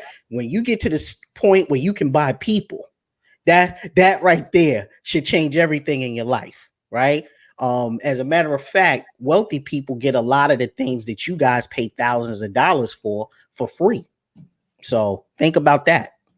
yeah, Clue in the building with the super chat says Anthony Banton tricked down Oheen like he needs to update his car's extended warranty. LOL. Shout out to Look, Yeah. I say it like this. When you at home and your job call you Friday night and say, "Hey man, the job needs some people to come in on the weekend. They paying double overtime." And one person says, "Yeah, man, yeah, I need that. I'm gonna come in on that. I'm gonna drag my cell phone in to do this double Mhm, overtime where you got to work 8 to 12 hours on that shift to get that double overtime." And then you that acquire, your through financial power, you acquired your time freedom, and they call you, they say, and you like, "Nah, I'm good." And then you wake up the next morning when another person had to come in at 6, 7 o'clock in the morning. You wake up at 7:38, and you look at your watch, or you look at your phone clock and say, "Wow, that revelation! I could have been at work right now, but I'm at home, mhm. about to make me a nice bowl of Cheerios, because now you Cheerios though. listen, heart health, man, heart health. Oatmeal. I'm just throwing some out there just to be descriptive. Give me some And you cinnamon just sit toast down. crunch. No. Hmm. Well, at this point, when you get this, you start to look out for your health. Right. Oatmeal. Turkey bacon, crispy, delicious. Man, it's delicious. And you just sit down and you sit down on the couch. As your boy Franklin said, your ball sack resting on the couch, and you just sitting there flicking through the TV on a Saturday afternoon, and you like, man, I ain't watched Saturday cartoons in a long time. You sitting there passing gas, and you just chilling.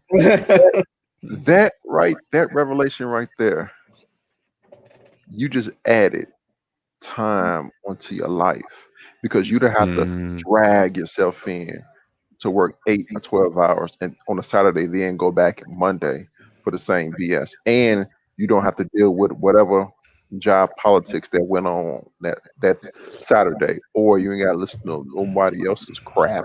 Like, Mhm. man, the girl left me, man. I don't fucking care, but you can't say that. So now you just at home chilling, just relax. That revelation right there is it. People may not believe me, but it does add time onto your life, man. You speaking Yeah. facts, Mm. sir.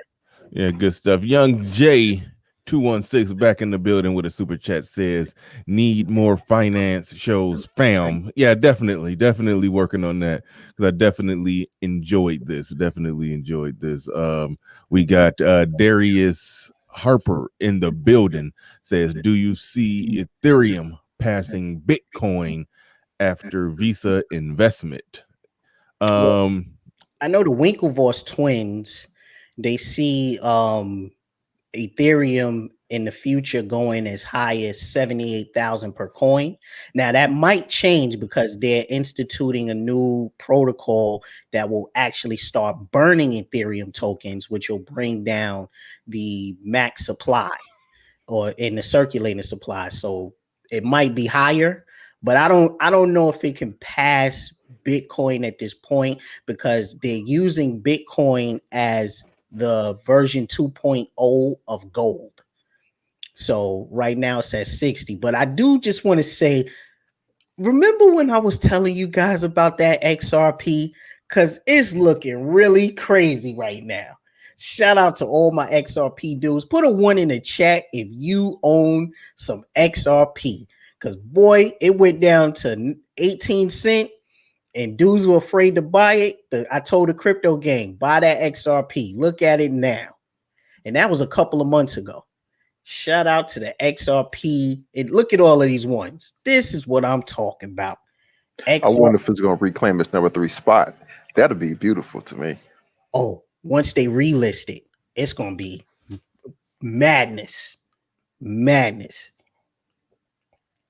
I heard that Coinbase may be doing that in the near future. So if they relist it, that's it. We had $3 and some change at that point. Yep. So there you go. So shout out to everybody that got some XRP. Right on, right on. Focus. You ain't said nothing in a minute, man. Let's go ahead and anything that you wanted to add or jump in on? Yeah, I mean, just the brothers have said it well. I mean, what Lynell said about it taking years off of your life. I think they say the most heart attacks happen, I think, is on Monday mornings. When people are jumping at Monday mornings are when the most heart attacks happen. People jumping out of bed and things like that. So so I think that we got to really pay attention to our life and where we're giving our energy and what we're focusing on. We as black men are the battery of the system. Everything basically comes and stems from us. And a trick bag has been pulled on us. Like, we get told that she is the valuable one intrinsically and we're not. So that makes us think that we have to go ahead and spend loads of money on clothes. We have to go and buy the latest car. We have to go and buy the latest jewelry. We have to buy all of these things. And it's basically us doing that because we're ultimately insecure. We don't believe that we are intrinsically valuable. Do you understand what I'm saying? It's kind of like a trick bag with what a lot of these fashion labels do with the rappers, right? So the rappers will beg them, please let me wear your clothes. Please let me wear your clothes. When in fact, it's the rappers that actually make the clothes valuable. Well, it's the same with us throughout the whole system. We make the things valuable, but because we have been tricked and the whole switcheroo has been played on us, we don't realize that we're the value and we're the ones bringing the value. So we are giving value while begging to be accepted by these other people and these other things. And, once we start realizing our own value, and once we start getting paid our own value when it comes to things like crypto investments and trading and things like that, then we're going to put things into real perspective and see how much we are really worth. And all of these things that we've been propping up and tricking our money off of, see how much they're really worth. And they're not as valuable as us where the source comes from. Facts. Right on. Jamak back in the building with another super chat says, learn market cap, coin supply, circulating supply. Yeah, that's what I was alluding to earlier. Yeah. Yes, facts. I'm telling you, man, we just been living a lie, man. Just imagine waking up and realizing that your entire life is a lie, bro. Just you were taught to go to college only to find out that your degree is worthless. You went and got something dumb like psychology, sociology, or communications or liberal arts, only to realize it's only worth a $35,000 a year job. If you're not going for STEM, which is science, technology, engineering, and mathematics, you are wasting your time. If you're listening to this stream right now and you're going to college and you're not in a STEM program, either go to the registrar's office and get into a STEM program or just drop out. That's my advice to you. because everything else is a lie. Listen, they are getting rid of jobs at record-breaking numbers. You think you're gonna be you think you're gonna beat the system, right? You're gonna be a lawyer, you're gonna be a surgeon or something like that, because they can't replace you on that, right? Wrong. They already got algorithms that are doing the job of lawyers in terms of litigation, and they got machines that are already preparing to do operations, and they're more precise, right? You don't have to worry about shaky hands and stuff All like right, hold on. Let me. You did I hear that right? You said they got machines or algorithms doing the lawyer's job. Yes. How? Yes. They basically any research, information, looking up the laws, it got algorithms that can compress and evaluate all of these different documents and come up with the accurate information. And even if they're not doing that, they're outsourcing the jobs to India. So you can't even say you're going to be a lawyer anymore. You can't say you're going to be a surgeon because machines are now taking that job. You think you're going to skate by and work at McDonald's, get that little check? Wrong. They got machines cooking the food. They got touch screens taking the orders. They're replacing you. That basically you are no longer safe. 2020 revealed that if you are planning on being an employee, you are already planning your own demise. You are already killing yourself. You have to learn what is next. You already know, if you're part of the hashtag crypto gang, we are learning the Python coding language, right? Because the Python coding language is what is used to build. Oh, Ty City up in the building. What Hey, up? Ty City don't check his email. He was supposed to be a part of this show. Yeah, I called him too. He sucks. Yeah. Yeah. So Python coding language, right? Gentlemen, learn Python coding language. It's basically what cryptocurrency is built on. If you decide to be an independent contractor with that, guess how much they pay as an independent contractor, Riley? Guess how much? Tell me. 115,000 median. That's the median income. So that means on the low end, it might be in the 90s. And on the higher end, it might be like 150, 160. And you can do that from anywhere in the world. And you don't have to work for anybody. You can be an independent contractor.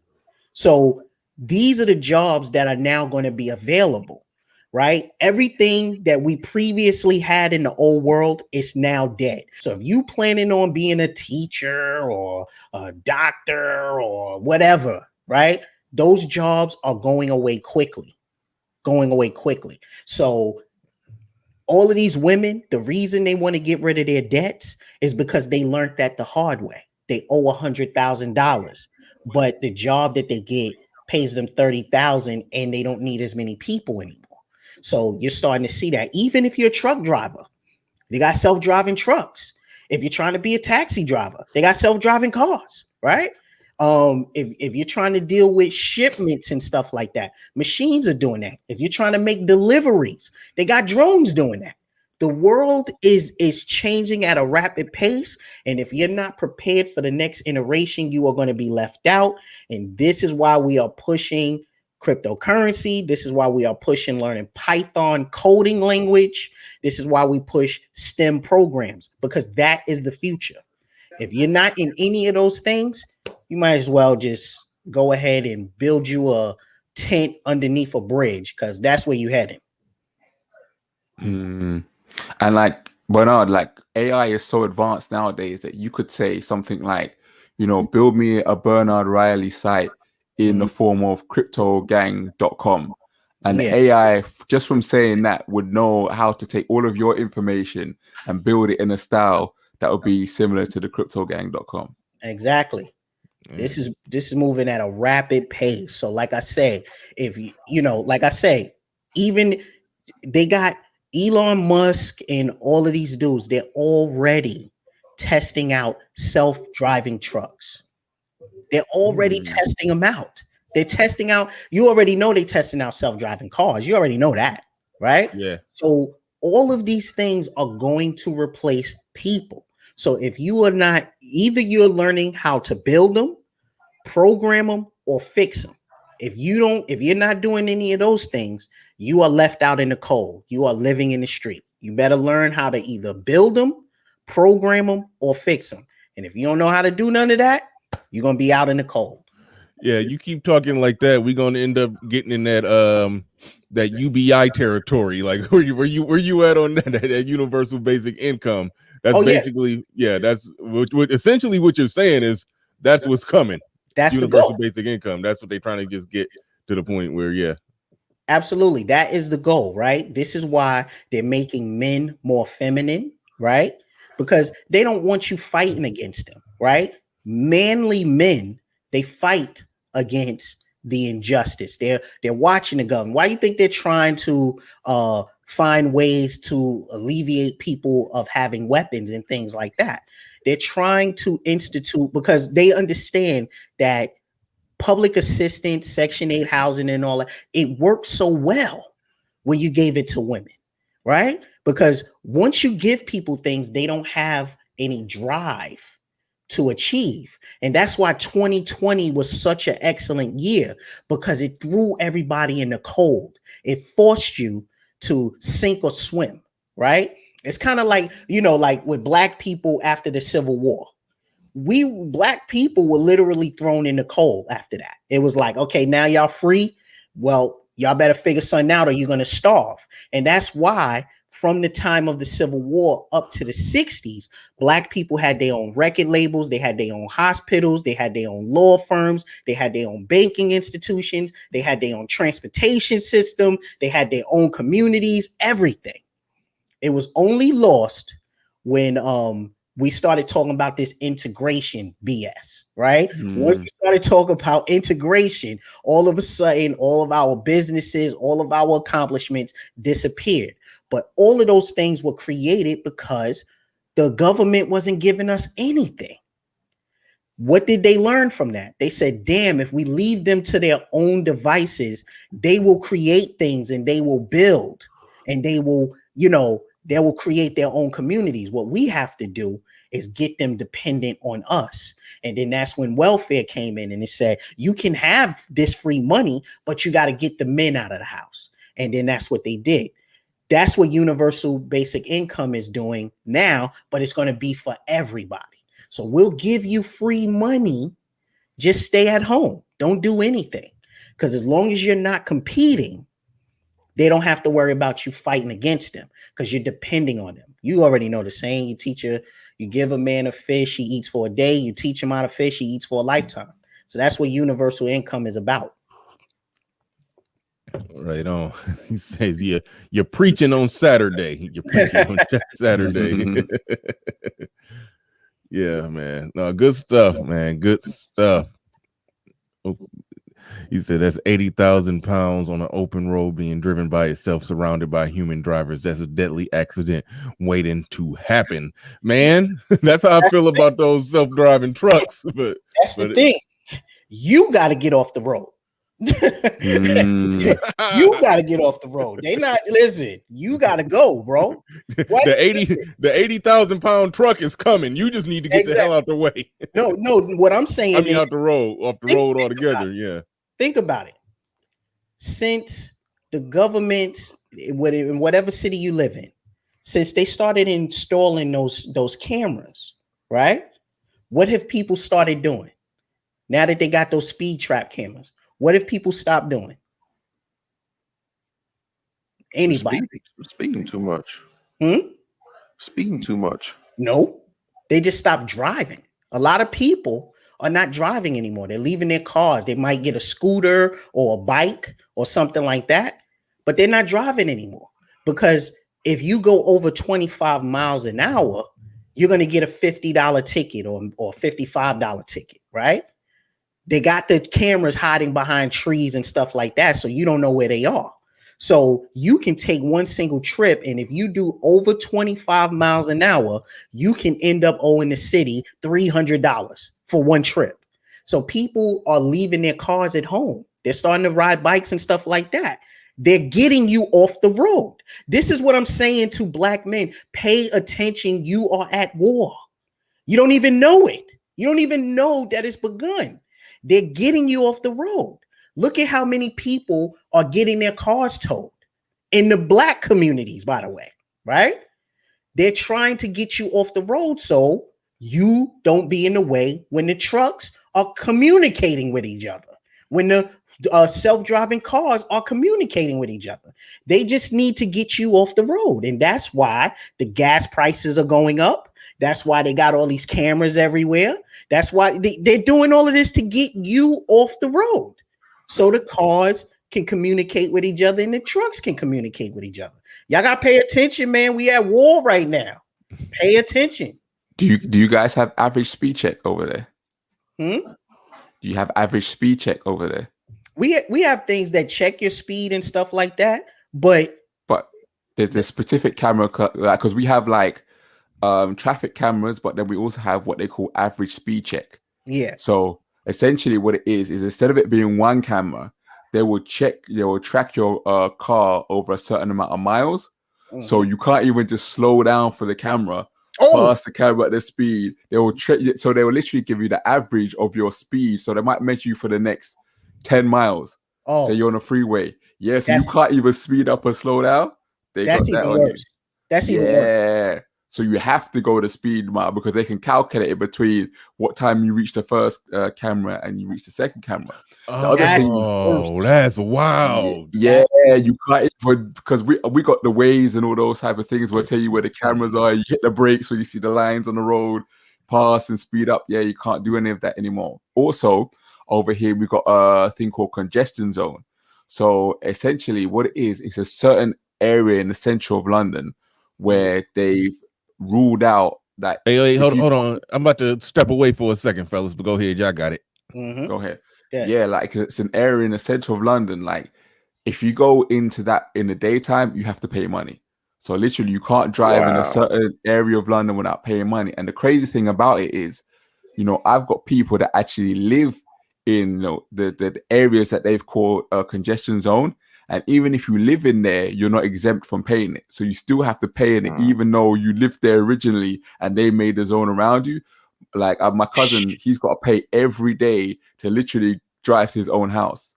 And now they're doing the thing where they're extending it to the whole of London. So literally, you can't drive in London unless you're rich. Is basically what they're saying. Okay. How much is it?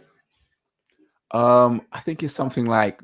I think it's around like 10, 12 pounds a day or something like that. So for you guys, it'd be like $17 a day or something. And then if you forget to pay it, and the way it is, like you don't really get told where the zone is.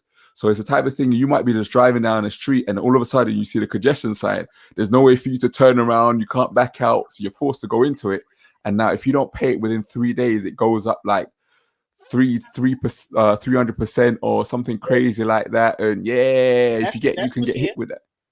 So it costs a lot just to live, a lot of money just to live in central London. Mm-hmm. Right. Not even live, just to drive through it. So with all of that, how many of you are trying to buy cars and drive? See, they're getting you off the road. These are the things that for all the people here, you remember when they used to have token booth clerks? Remember right? And then one day you was just driving and they were gone. And now you got these machines taking pictures of your car. And if you got Easy Pass, you good. But if not, you get a bill in the mail. And like Focus is saying, if you take too long to pay it, it goes up dramatically. So a $9 charge suddenly turns into $100. And then if you take longer, now it's $300. Now you getting a collection company calling your house. So yeah, they're trying to get you guys off the road. So don't listen. Them trucks and them cars driving themselves, don't even worry about it, because that's what they're working on. I think Neil Smith said it's currently £15. I think it is. So it's £15 now to a day. Yeah. That's almost $30 US, man. Wow. Crazy daily. And this is what it's really becoming. It's becoming a thing where, this is why it's important for us to get our finances in order, right? So I don't know how many people have seen the film In Time, I think it's called, with Justin Timberlake. Yeah, I remember. Yeah. Yeah, and it's basically about you can't go into certain areas unless you have a certain amount of credits. Well, this is what the world is shaping up to be right now. If you don't have a certain amount of money or credits, you're not going to be able to go to places. They're going to block off a whole entire cities for you, saying, "Listen, you can't go to this city because you don't meet the credit or the crypto or the fiat currency limit or threshold." Yeah. And this is how we're going to become slaves. It's about becoming slaves. The universal income is about saying, you know, you get on our program. When once we're paying you, you do what we tell you to do. And now Exactly. you're becoming now they're restricting your movement. They can tell you what you can and can't do. But if you want to go and do that, well, then we're going to have to restrict your income. You know, if you want to Exactly. go over here, we're going to have to restrict your income. You don't have enough credits, and then we're creating. It's basically creating a prison without actual prison cells and prison walls. That was the whole idea of the lockdown, was creating a prison, but everybody's home became their own prison cells. Exactly. Exactly. All right. So that's what I'm talking about. This is what I'm talking about, gentlemen. It's like you have to pay attention. You are at war, and a lot of us don't even know it because we're busy being entertained to death. We're looking at chicks twerking, we're listening to dudes tell us how to get chicks, and we're wasting time when everybody else is focused on the money. Like I said, oh, go ahead. Somebody was gonna say something. No, sir. I'm gonna check y'all fellas later. I gotta go run and do something real quick. So All right, man. for sure. Appreciate you being here. Cool. All Peace, right. Lionel. Check y'all later. Peace. Yeah. So, yeah, this is something that we have to focus on. We no longer can afford to be entertained. If it doesn't contribute to your bank account, if it is not allowing you to focus on freedom, if you can't travel, if you're stuck in a subservient position, you don't have time to be entertained. You have to focus on building your wealth. You already know the crypto gang and the passport gang, we are ultimately looking for freedom. So if you're not paying attention and trying to figure that out, you're just wasting your time, bro. You're just wasting your time. And you know what's interesting as well, Heen? It's like nowadays, when you're talking about getting entertained to death, a lot of, I don't even know if I want to say entertainment, a lot of just things in general society just does not entertain me. Like once we're in this space and we're talking about, you know, crypto and investment and different things that's going on, like the majority, like the television, everything on there doesn't entertain me. The things that most people talk about doesn't entertain me. That's why I'm not on Twitter. I'm not on Clubhouse, because the average person, I'm not interested in what they have to say and what they're talking about. Exactly. Right. Once you get into this space, once you understand the truth about money, once you pay attention to how these governments are moving, you can't operate at that lower frequency like these other people are, right? So when you hear this drill music or this trap music or whatever the hell it is, it actually irritates you because you understand that it's vibrating at a lower frequency. So it's more annoying to you. And whereas somebody else who has been properly indoctrinated into this new system, they're like, yo, that's my joint. This mumble rap, this, remember back in the day when every rapper name used to start with big something? You know what I'm saying? No, Tony, B.I.G., Big Sean, Big Daddy Kane, Big L. But look at what they are now. Everybody's Lil.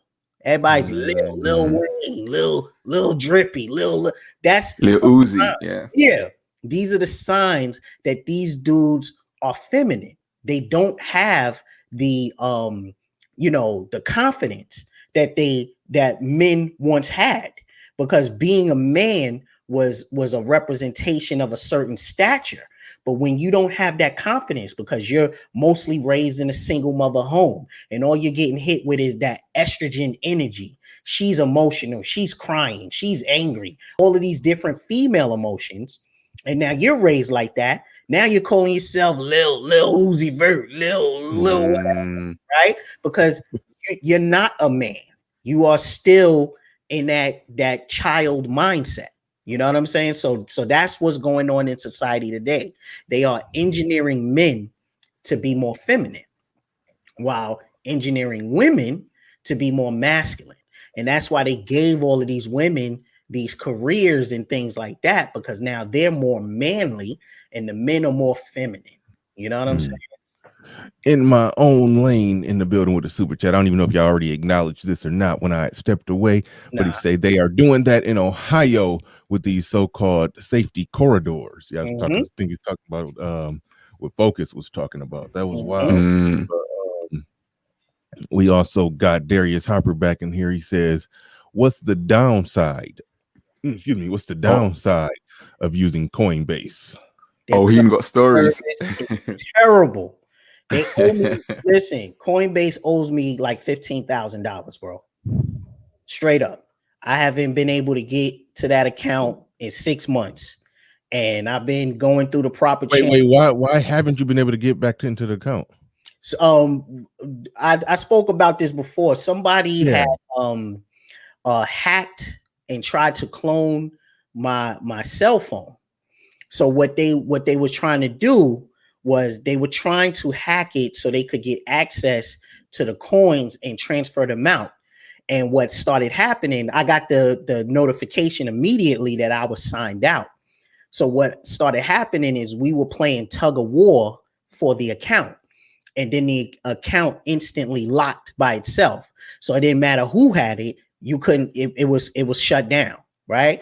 But even after that, I was trying to work with them to, because I changed everything. I got rid of everything. I got rid of the phone, everything. And I was trying to get access to it.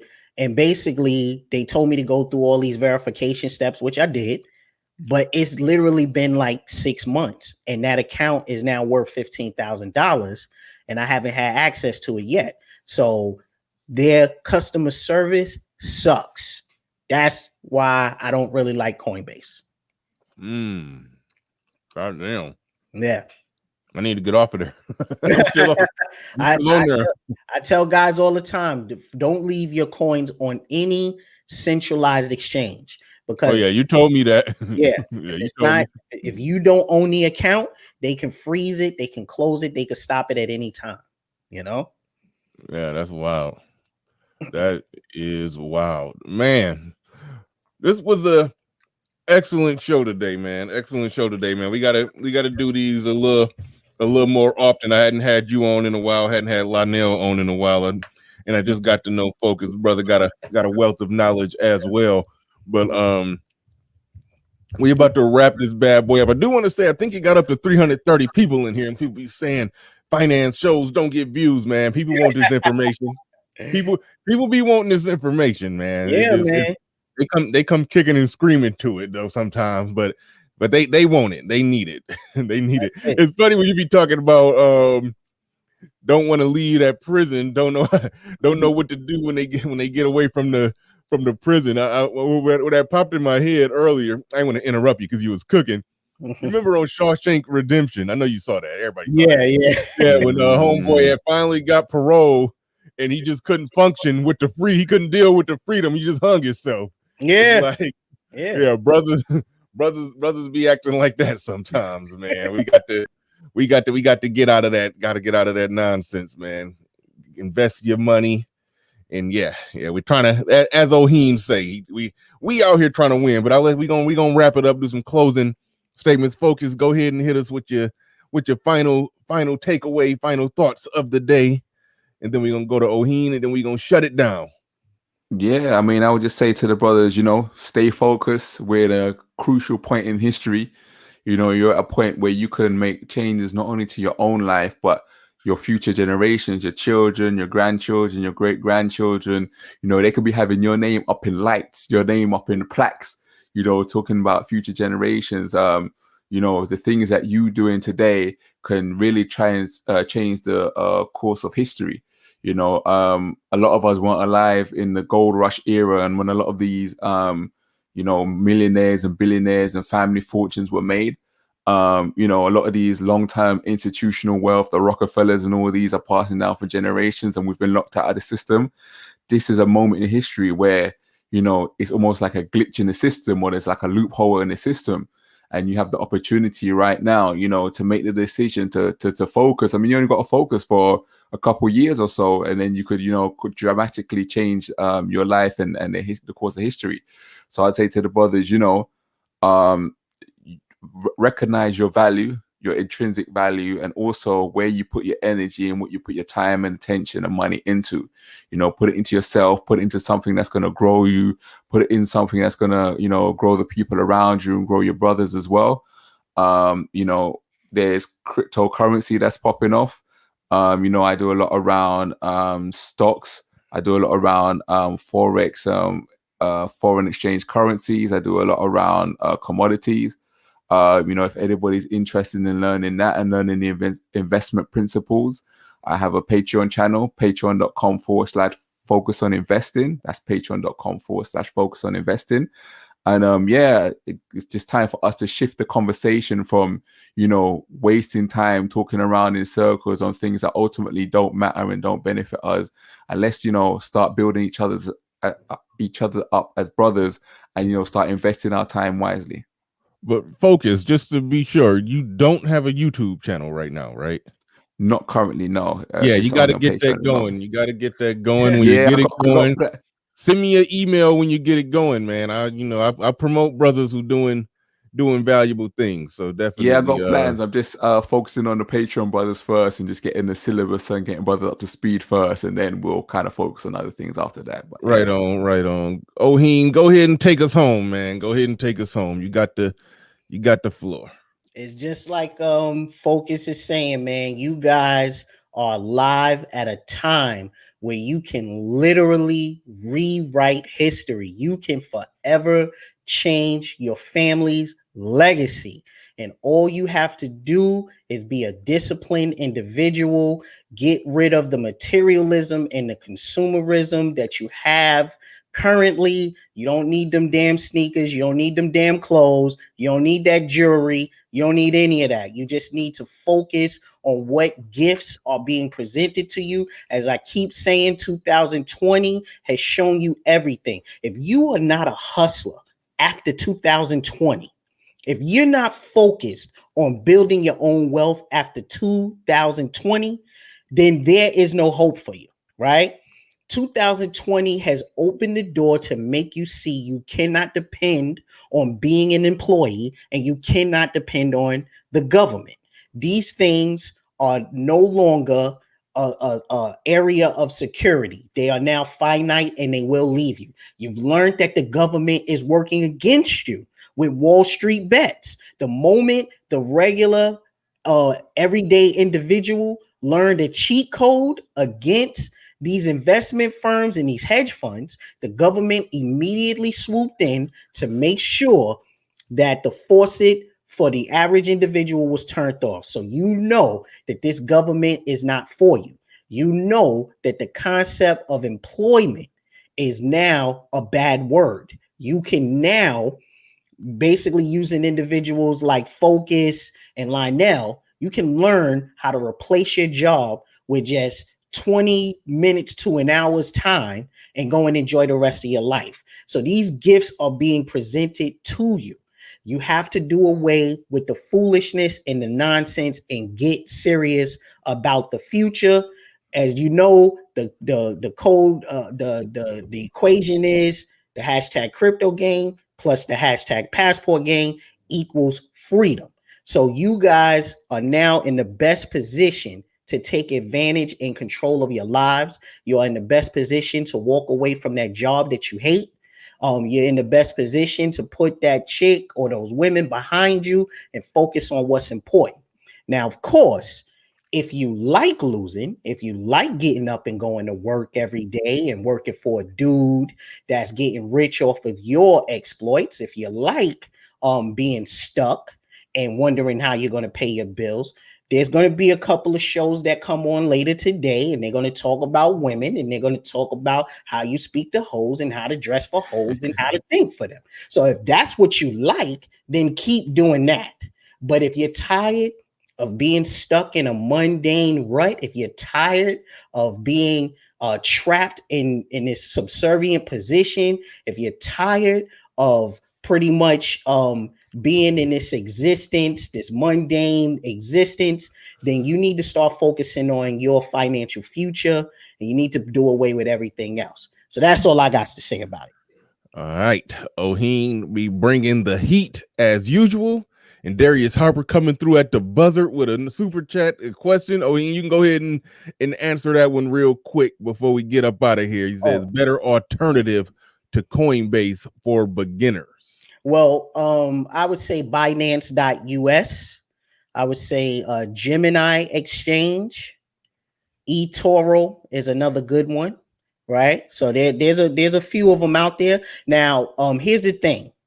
Well, with centralized exchanges, you're good. But once you start getting into the decentralized, you're going to need a virtual private network. So if you want me to explain that, definitely join the Patreon family, and we'll have a one-on-one. I got to go do a couple one-on-ones now. So yeah, man. So the last most important question of the day, one that was on my mind since the beginning of the show. Tank Johnson is asking, nigga, why you got on a backpack? Oh, nah. It's not a backpack. Carrying that crypto. Yeah, this is not a backpack. This is a stabilizer, because I'm going running after this. So okay. Yeah, so I like to listen. I told you already, I love to run, bro. So this is not a backpack. This is hey, I was like, man, he carry his crypto on his backpack. He got. I do know. I do carrying know, them cold right? wallets. That's what it is. I do, man. I carry my stuff with me, though. Right? Look, right these computers is worth hundreds of thousands of dollars now, man. You can't be leaving that anywhere. Yeah. All right, man. Hey, thank you everybody who came through today. All the new people who came through. Oheen, bring them out. He bring the crypto squad. Bring the crypto. I almost said crypto squad. I think somebody else say that. Crypto gang. My bad. Yeah. Crypto gang in the building, man. In the building. Shout out to all of y'all who came through. And whenever Oheen come through, you bring in them new faces. Like I said before, you didn't started your own sector, man. So shout out. I'm for real. You started your own sphere. So kudos to you for that, man. Kudos to you for that, man. You definitely killing it. Definitely doing big things. Definitely oh shit, damn. That's definitely informing the brothers. So man, I can't say enough. I can't say enough about you and what you're doing out here. Gabe A in the building. Gabe A in the building. Says you're always working for someone. Employment is just another stream of income. It shouldn't be seen as a badge of shame. Okay. He always come in. He love to come in. He love to come in at the buzzer and miss the point and disagree and disagree with a point that he agree with, and he gonna troll the other way. But here's the thing.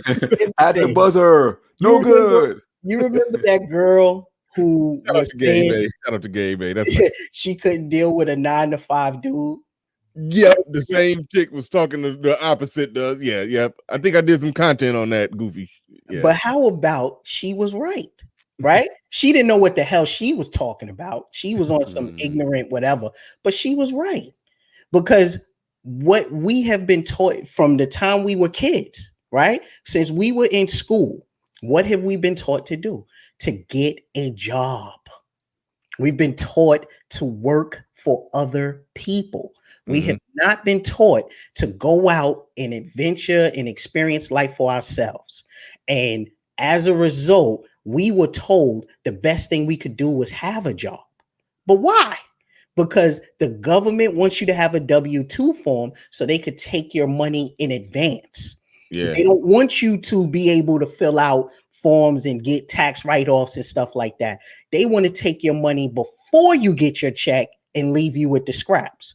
So no, employment is actually a bad word. As a matter of fact, after this year, I think like September, I'm officially quitting my job.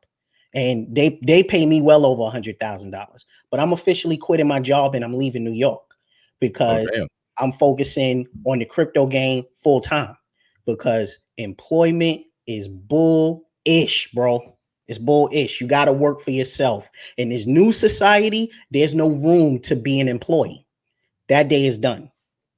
And you got to Yeah, remember, when you're an employee, you're exchanging your time for money. Exactly. And that limits your upside because there's only 24 hours in a day. So the most you can ever earn is 24 times whatever your hourly salary is, right? When you're talking about doing, investments, we're talking about getting in a space where your money works for you. Once your money works for you, you have an unlimited upside potential, and you're not limited strictly by the time in the day. And you're also not sacrificing your time. Now you can utilize your time to do other things that you want to do. You don't have to spend your time at the desk sitting in front of a computer screen all day. You go ahead and live your life. Exactly. right on. Right on. Good stuff, fellas, and good stuff, everybody who came through, man. Appreciate all of y'all. Everybody who cash app, super chat, hit the like, subscribe, share, did anything to contribute to the show today, man. Appreciate everybody. And we gonna have to make sure we make this a reoccurring thing, Oheen. Make sure this do this more and more reoccurring level. It's been a minute, so definitely, man. So all right, we out of here. Peace, fam. All right, peace. Peace.